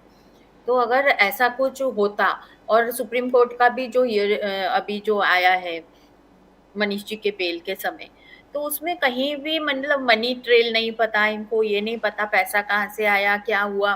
सिर्फ आप एक इंडिविजुअल के जो अप्रूवर बना दिया, जिसे डरा धमका के बीजेपी ने, उसके उस पे आप सारे लीडर्स लेकिन को। एक चीज तो उसके खिलाफ जाती है ना मैडम, मीनल जैन जी, एक चीज तो खिलाफ जाती है ना कि पॉलिसी फिर अगर इतनी अच्छी थी तो चेंज क्यों करी आपने, फिर पुरानी पॉलिसी फिर रीइंट्रोड्यूस क्यों कर दी? इसी को लागू रखते, इसी को जारी रखते। भले ही लेफ्टिनेंट गवर्नर साहब चीखते रहें, उछलते रहें, कूदते रहें, वैसे भी वो कूदते फांदते रहते हैं, उसमें नई बात क्या है। तो यही पॉलिसी अगर रखते तो ये पॉइंट तो खिलाफ जाता है ना कि पॉलिसी में जो नई शराब नीति थी उसमें कुछ ना कुछ तो गड़बड़ थी जिसकी वजह से उसको बदलना पड़ा। मीनल जी, नहीं, गड़बड़ कुछ भी नहीं थी। उन्होंने जो वेंडर्स का जो भी परसेंटेज था या जो था वो चेंज करके उन्होंने वापस उसको पुराने उस पर ला दिया। तो इन्होंने पहले सोचा था कि जैसे जो पंजाब के या जो दिल्ली के वेंडर्स हैं, जो पुराने वेंडर्स हैं, उनकी एक तरह से मोनोपोली हो जाती है कि वही को हमेशा ठेका मिलता है, वही लोग हमेशा जी, आते हमेशा रहते हैं। उन्हीं को मिलता है जी। हाँ, तो उसको बदलने के लिए एक नए तरह से इन्होंने कोशिश की। इन्होंने काफी प्लान वर्कआउट किया, फाइनेंशियल्स कैसे होंगे, क्या होगा। इनको लगा स्टेट को इससे रेवेन्यू ज्यादा मिलेगा। फिर ये सब होने लगा कि ये तो अपने इसको दे रहे हैं, उसको दे रहे हैं, ये कर रहे हैं। जो पुराने वेंडर्स थे वो भी काफी नाराज हो गए। तो फिर अरविंद जी ने सोचा कि पुरानी ही पॉलिसी ठीक है, इसी को हम वापस से ले आते हैं। I think that was a major point. Ji, Pradeep ji, Meena ji, we are trying because we were always discussing. The people elect a government. They elect a government. The government decides the policies. The government decides the policies, and if you have this kind of an atmosphere कि state government ने एक policy decide किया, change किया, amend किया, it has the powers to do it. Then suddenly you have scrutiny of that, you have CBI inquiry of that, and you challenge the entire policy. Now, entire the federal structure अपने constitution, everything is coming under एक कटघरे. This will be a landmark case where everything is affected because सरकार को हम किस लिए elect करते हैं? वो हमारे policies बनाए. और आज वही पॉलिसीज को आप चैलेंज करने लगे या सेंट्रल गवर्नमेंट के एजेंसीज उसको इन्वेस्टिगेट करने लगे हर पॉलिसीज को, then what are we looking towards? We are looking towards anarchy, don't you think so? आगे जाके it's going to be every government that is not a BJP government will be open to scrutiny. Any law they make, Parliament, Assembly is a place where you make laws for the state. Now, how are you going to? Don't you think after this there's going to be एक बहुत बड़ा landmark case होगा जिसमें everything is going to be challenged? या absolutely, मतलब ये तो एक छोटा सा पॉलिसी था, कितना 300-400 करोड़ का ये लोग इल्जाम लगाए जा रहे हैं। मतलब हजारों करोड़, लाखों करोड़ आपने लोन्स राइट ऑफ कर दिए, लाखों करोड़ों का आपने पूरा G20 जो था उसमें अदानी के लिए MOU साइन हुए हैं। तो वो सारी चीजें आप कैसे उनको इग्नोर कर देती है ये गवर्नमेंट और ये जनता, जहां पर उनको दिखाई नहीं देता कोई अपने, जिन्होंने मोदी जी को लेके आया है वो तो उनको सवाल करना चाहिए ना कि ये क्या हो रहा है और क्यों हो रहा है। और ऐसे छोटे छोटे फैसले तो गवर्नमेंट के उस पे छोड़ देना चाहिए, पर इनको चाहिए कि बिना बात के आम आदमी पार्टी के पीछे पड़ जाओ और इस पार्टी को खत्म करो, क्योंकि इन्हें पता है कि this is the next big thing and we have become a third largest party after Gujarat elections and we are a national party now, जो इनको बिल्कुल भी हजम नहीं हो रहा। और तो और छोड़िए ये, मतलब हाँ बेचारे राघव चड्ढा जी का बंगला भी ले रहे हैं और उनको बोलते हैं and they have suspended him इंडेफिनिटली। ये क्या होता है? ये मेरी समझ के बाहर है। एग्जैक्टली नहीं, पहले भी संजय जी को जब भी उन्होंने अदानी के खिलाफ बोला, या राहुल गांधी जी को जब उन्होंने वो फोटो दिखा दिया, इतनी क्या बड़ी बात हो गई कि आपने उनका भी घर ले लिया था, उनको सस्पेंड कर दिया इंडेफिनिट टाइम के लिए। मतलब आपने एक भी बार मणिपुर के ऊपर नहीं बोला, आपने एक भी बार अदानी पे कोई क्लैरिफिकेशन नहीं दिया। और सबको पता है, मतलब मेरे बहुत सारे स्टॉक मार्केट में दोस्त हैं जो इतना क्लियर दिख रहा है कि shares are manipulated, his firms are manipulated, his P ratio is so high, but still आप कोई एक्शन नहीं लेते, कुछ नहीं करते और दूसरों को करप्ट करके चिल्लाते रहते हैं। मतलब ये तो हद से ज्यादा हो रहा है और लोगों को दिख रहा है, मेरे ख्याल से लोगों को दिख रहा है और ये वोट्स में इनके काफी नुकसान इनको भरना पड़ेगा।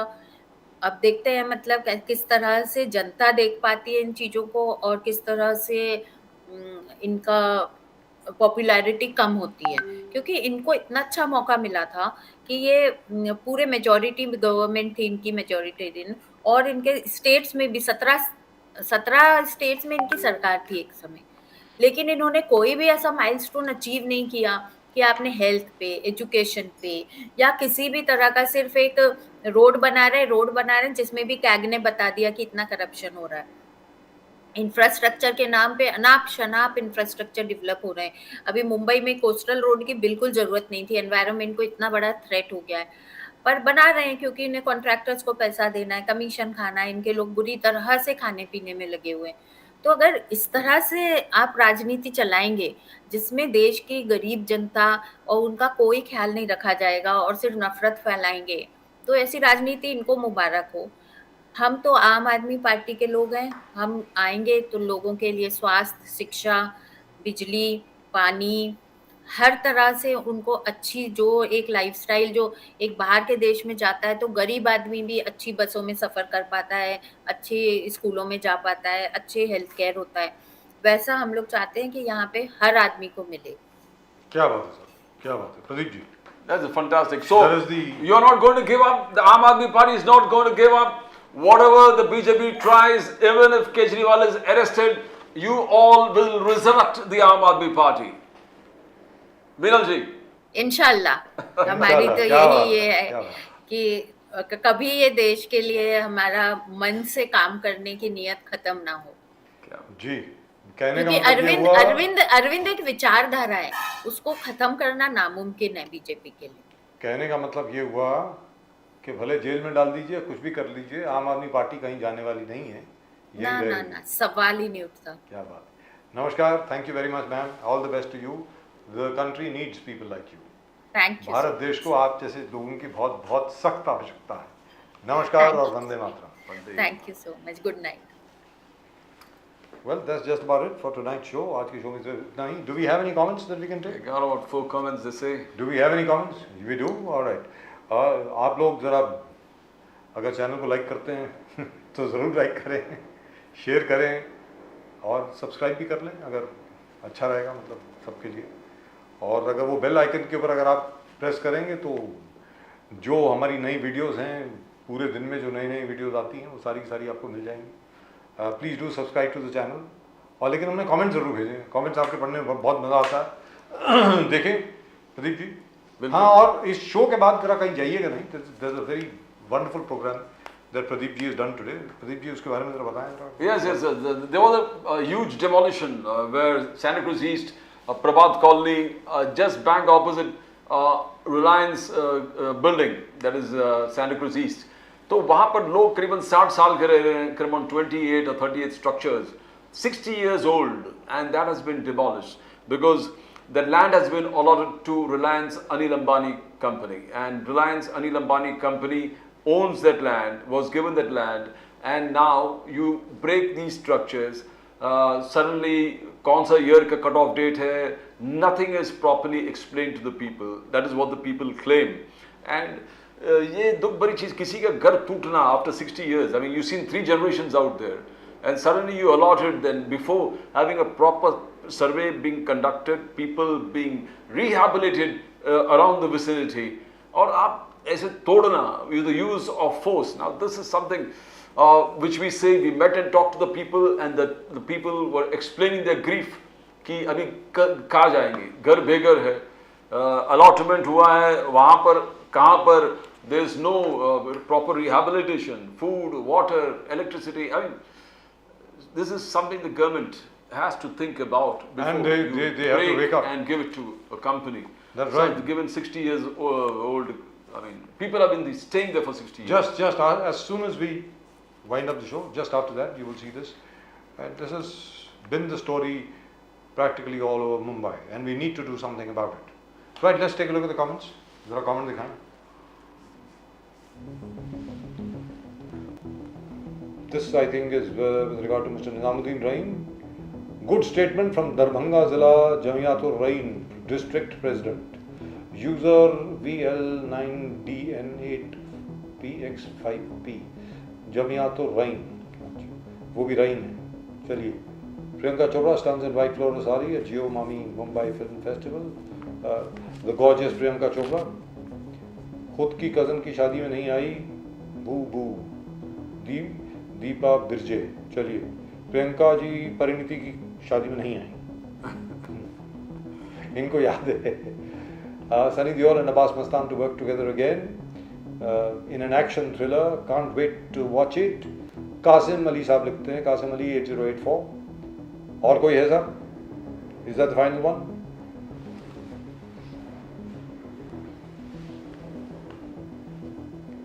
महाराष्ट्र सरकार दो मुंह वाला सांप है. MN Islam 1985. Right. Thank you very much. That is politically colorful as usual. Please do send in your comments, as many as possible, and do subscribe to the channel if you haven't done so already. We'll of course be back with you tomorrow. Just after the show, you will watch that absolutely heart-rending story on what has happened in Santa Cruz East. People living in the same houses for the last 60 years have suddenly been dishoused, their houses demolished. It's terrible. It should not happen to anyone at all. That's it. That's all we've got for you in tonight's show. लेकिन आप कहीं जाइएगा नहीं. Show के फौरन बाद आप देखिएगा प्रदीप जी ने स्टोरी करी है, and it is heart-rending. That's it. That's all we've got for you आज के शो में. नमस्कार. जय हिंद, जय महाराष्ट्र, जय भवानी, जय Shivaji, Vande Mataram. Vande Mataram.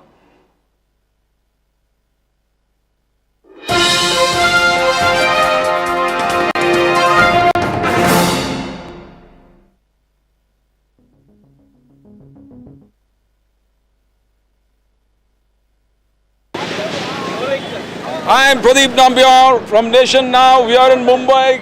This is close to Santa Cruz East, Prabhat Colony, where we see a big demolition going out here. Big demolition. And as you say, there always a conflict between abiding law and arbitrary power. The test for every democracy. It stands or it falls according to its own choice. Whether to give supremacy to the law or to the will of the people. Whether to constitute a moral association maintained by duty or a physical one kept together by force.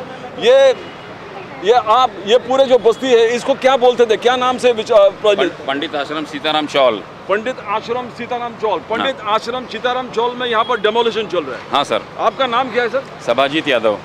Yadav ji, क्या problem है यहाँ पर? ये demolition क्यों हो रहा है? Demolition इसके लिए हो रहा है सर, पहले ये लैंड दिया गया था रिलायंस को. Okay. दैट वाज 1950 से 1954 में फ्रेम हुआ था टाउन प्लानिंग, 59 में हाँ रिलायंस को दिया था। नहीं 54 में फ्रेम हुआ टाउन प्लानिंग, 59 में लागू हुआ।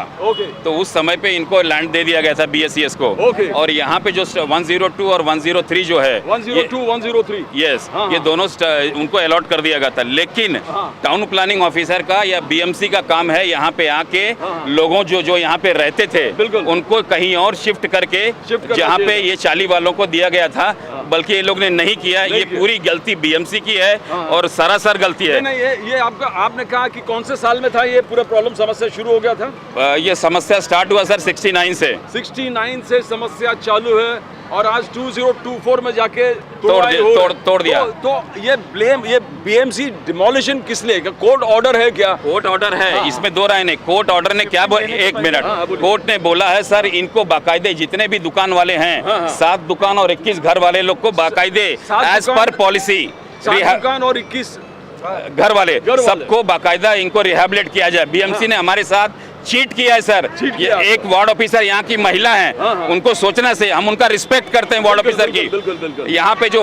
और दूसरा एक धर्मराज सिंधे ये अपनी गुंडाई दिखा रहे थे यहाँ पे। Dharmraj Sindhe town planning officer.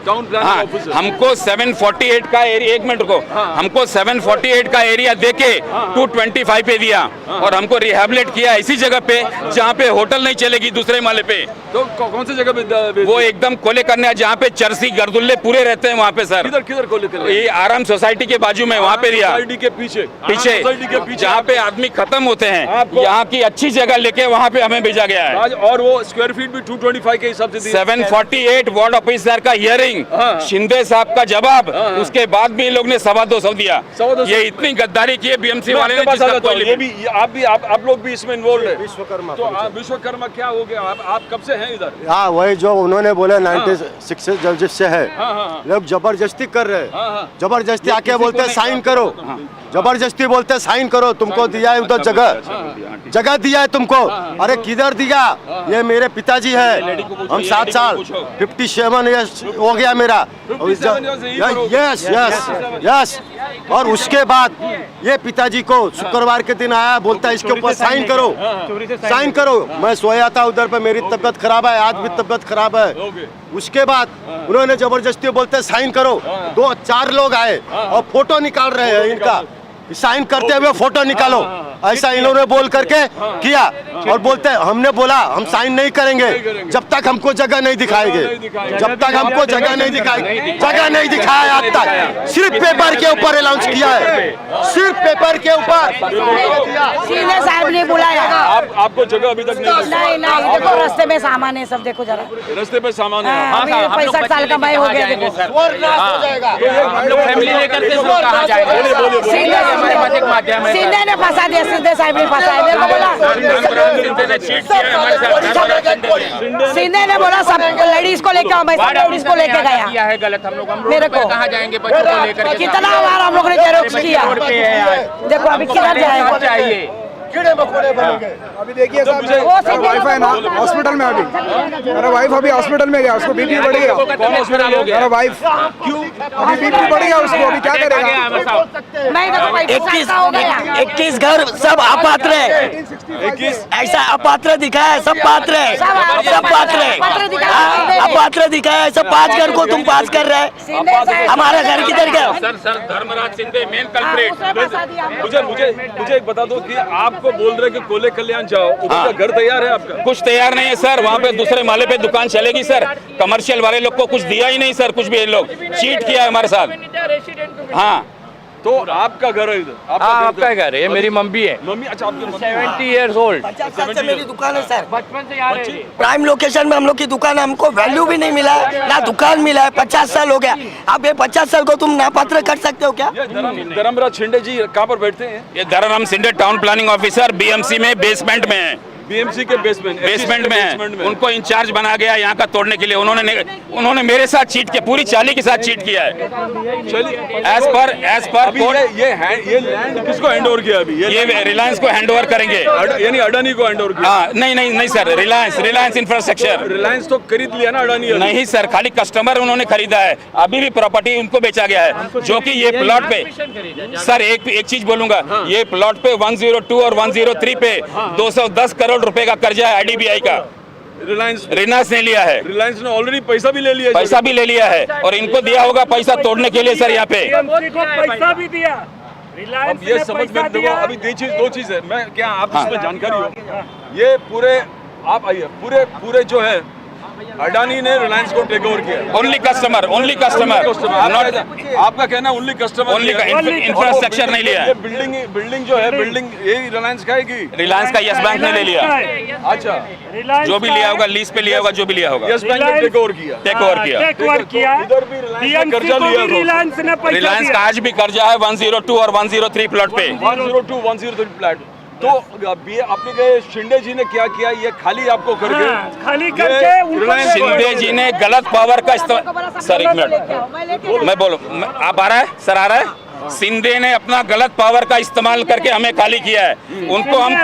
हम उनको कोर्ट में चार्ज करेंगे सर, कोर्ट ले जाएंगे। एक वार्ड ऑफिसर अच्छा महिला होके हमारे साथ गलत व्यवहार किया उन्होंने। हम हर कमर्शियल वालों के साथ चीट किया है और वार्ड इनके 60 साल होने के बाद भी 60 साल होने के बाद भी आज बीएमसी ने ये स्ट्रक्चर तोड़ा है। 60 साल से तब रिलायंस नहीं थी, शिफ्टिंग के पहले तोड़ा, शिफ्टिंग के पहले 60 साल पहले बीएससीएस था, बीएससीएस। अनिल अंबानी ने रिलायंस खरीदने के बाद ये स्ट्रक्चर का पैसा दे के बीएमसी को, जज को खरीदने के बाद में ये स्ट्रक्चर डेमोलिश किया। हमको कहीं शिफ्टिंग मिली नहीं आज तक। ये गरीब लोगों को, सभी रहने वाले को, जो भी है चलते सामान, जरा धीरे चलते हैं सामान की तरफ। सामान चलो जाते हैं आपके सामान के पास। चाचा क्या कितने साल से हो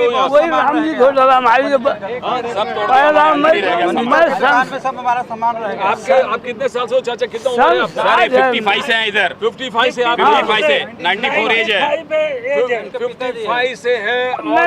अभी आप बेघर हो गए, कोई रोजगार नहीं। हमको शिफ्टिंग दे के तोड़ना चाहिए था, शिफ्टिंग क्यों नहीं दिया? इतना अर्जेंसी क्यों नहीं? इतनी अर्जेंसी क्या? सामान के पास चलते, क्या है आपके सामान? इतनी अर्जेंसी क्या थी को पैसा दे के दे? नहीं, इतना अर्जेंसी क्या? इतनी अर्जेंसी क्या थी? इतने साल से क्या था? ये सब आपके सामान है, ये सब आपके सामान है, ये अन्याय हो रहा है, ये सामान है, ये आप ही का सामान ये अन्याय हो रहा है। शिफ्टिंग देने के बाद तोड़िए, मुझे शिफ्टिंग के बाद तोड़ना चाहिए था। तो और आगे भी है क्या सामान? अरे बहुत सामान है, आगे तक है, आप रखा हुआ है सेफ्टी के लिए, यहाँ अंदर पे रखा हुआ है, इसके अंदर, हाँ, बिल्डिंग के अंदर विनती करके सामान रखा था।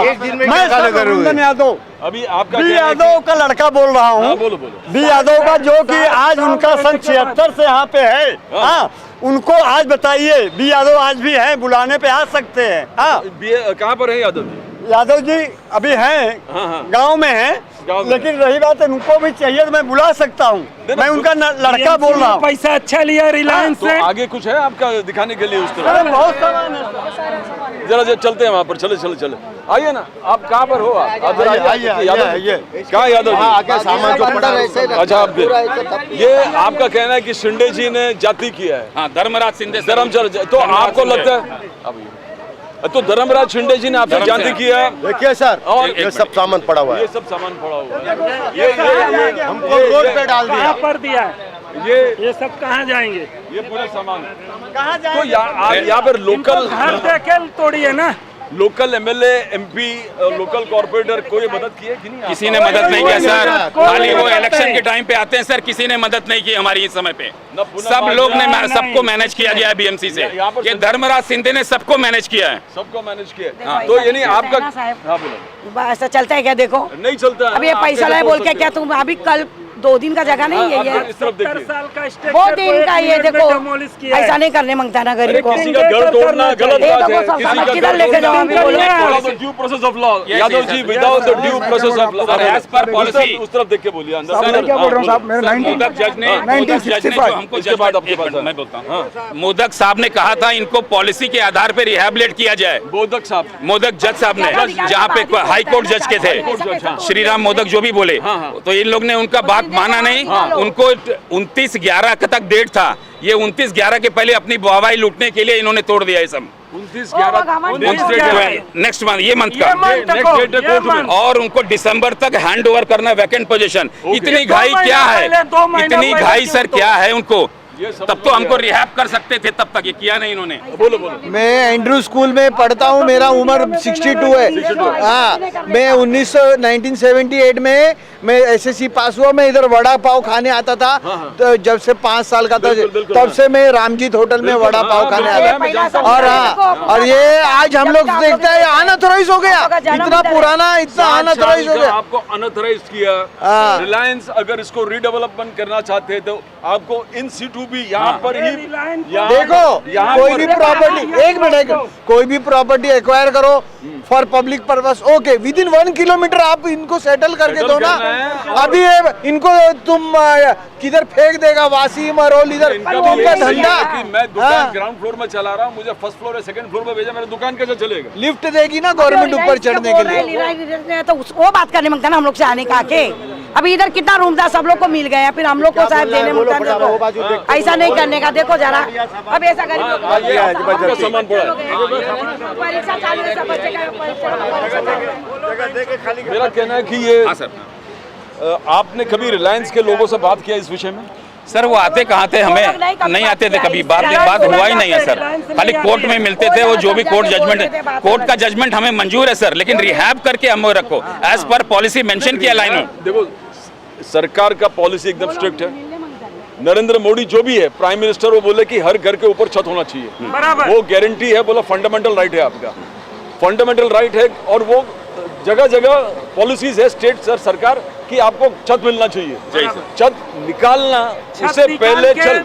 और देखो जो भी एमयूटीपी, जो भी ऐसे प्रोजेक्ट्स है, जो भी प्रोजेक्ट्स है उसमें कट ऑफ डेट नहीं होता।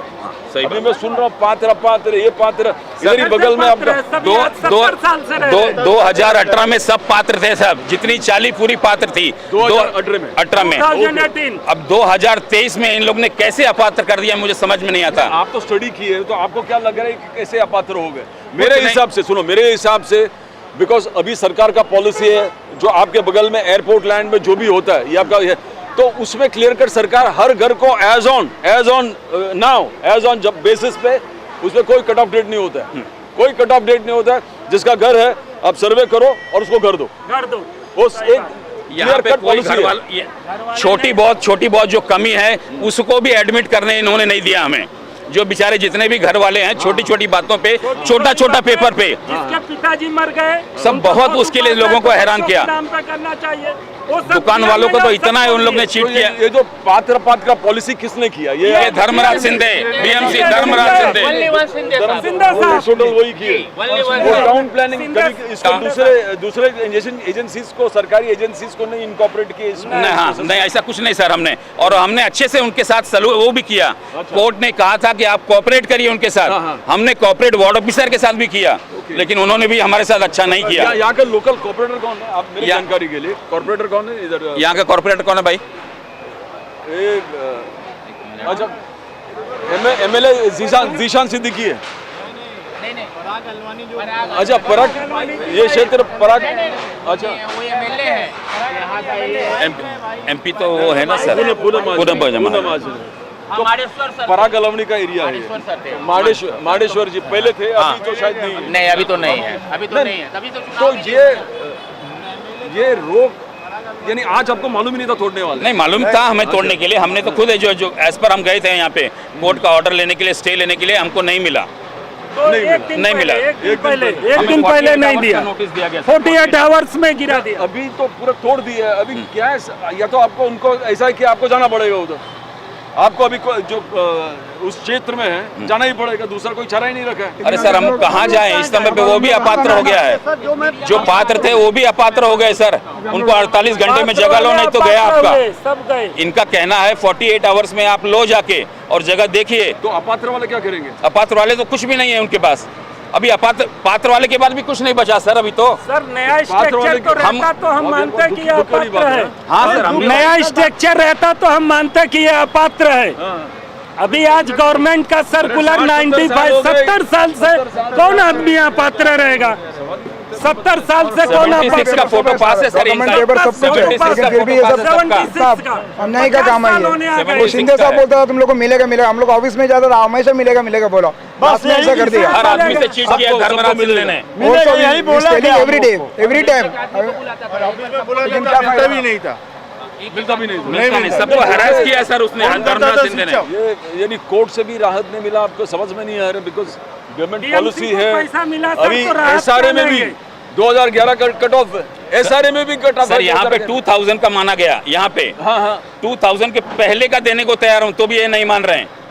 वो बोल रहे हैं हमको हटाना है, तुम लोग को हटाना है, तुम लोग, अरे हमको देके हटाइए ना आप, हमको देके हटाइए, दे तो आप रहे नहीं रहो, खाली हटाना है।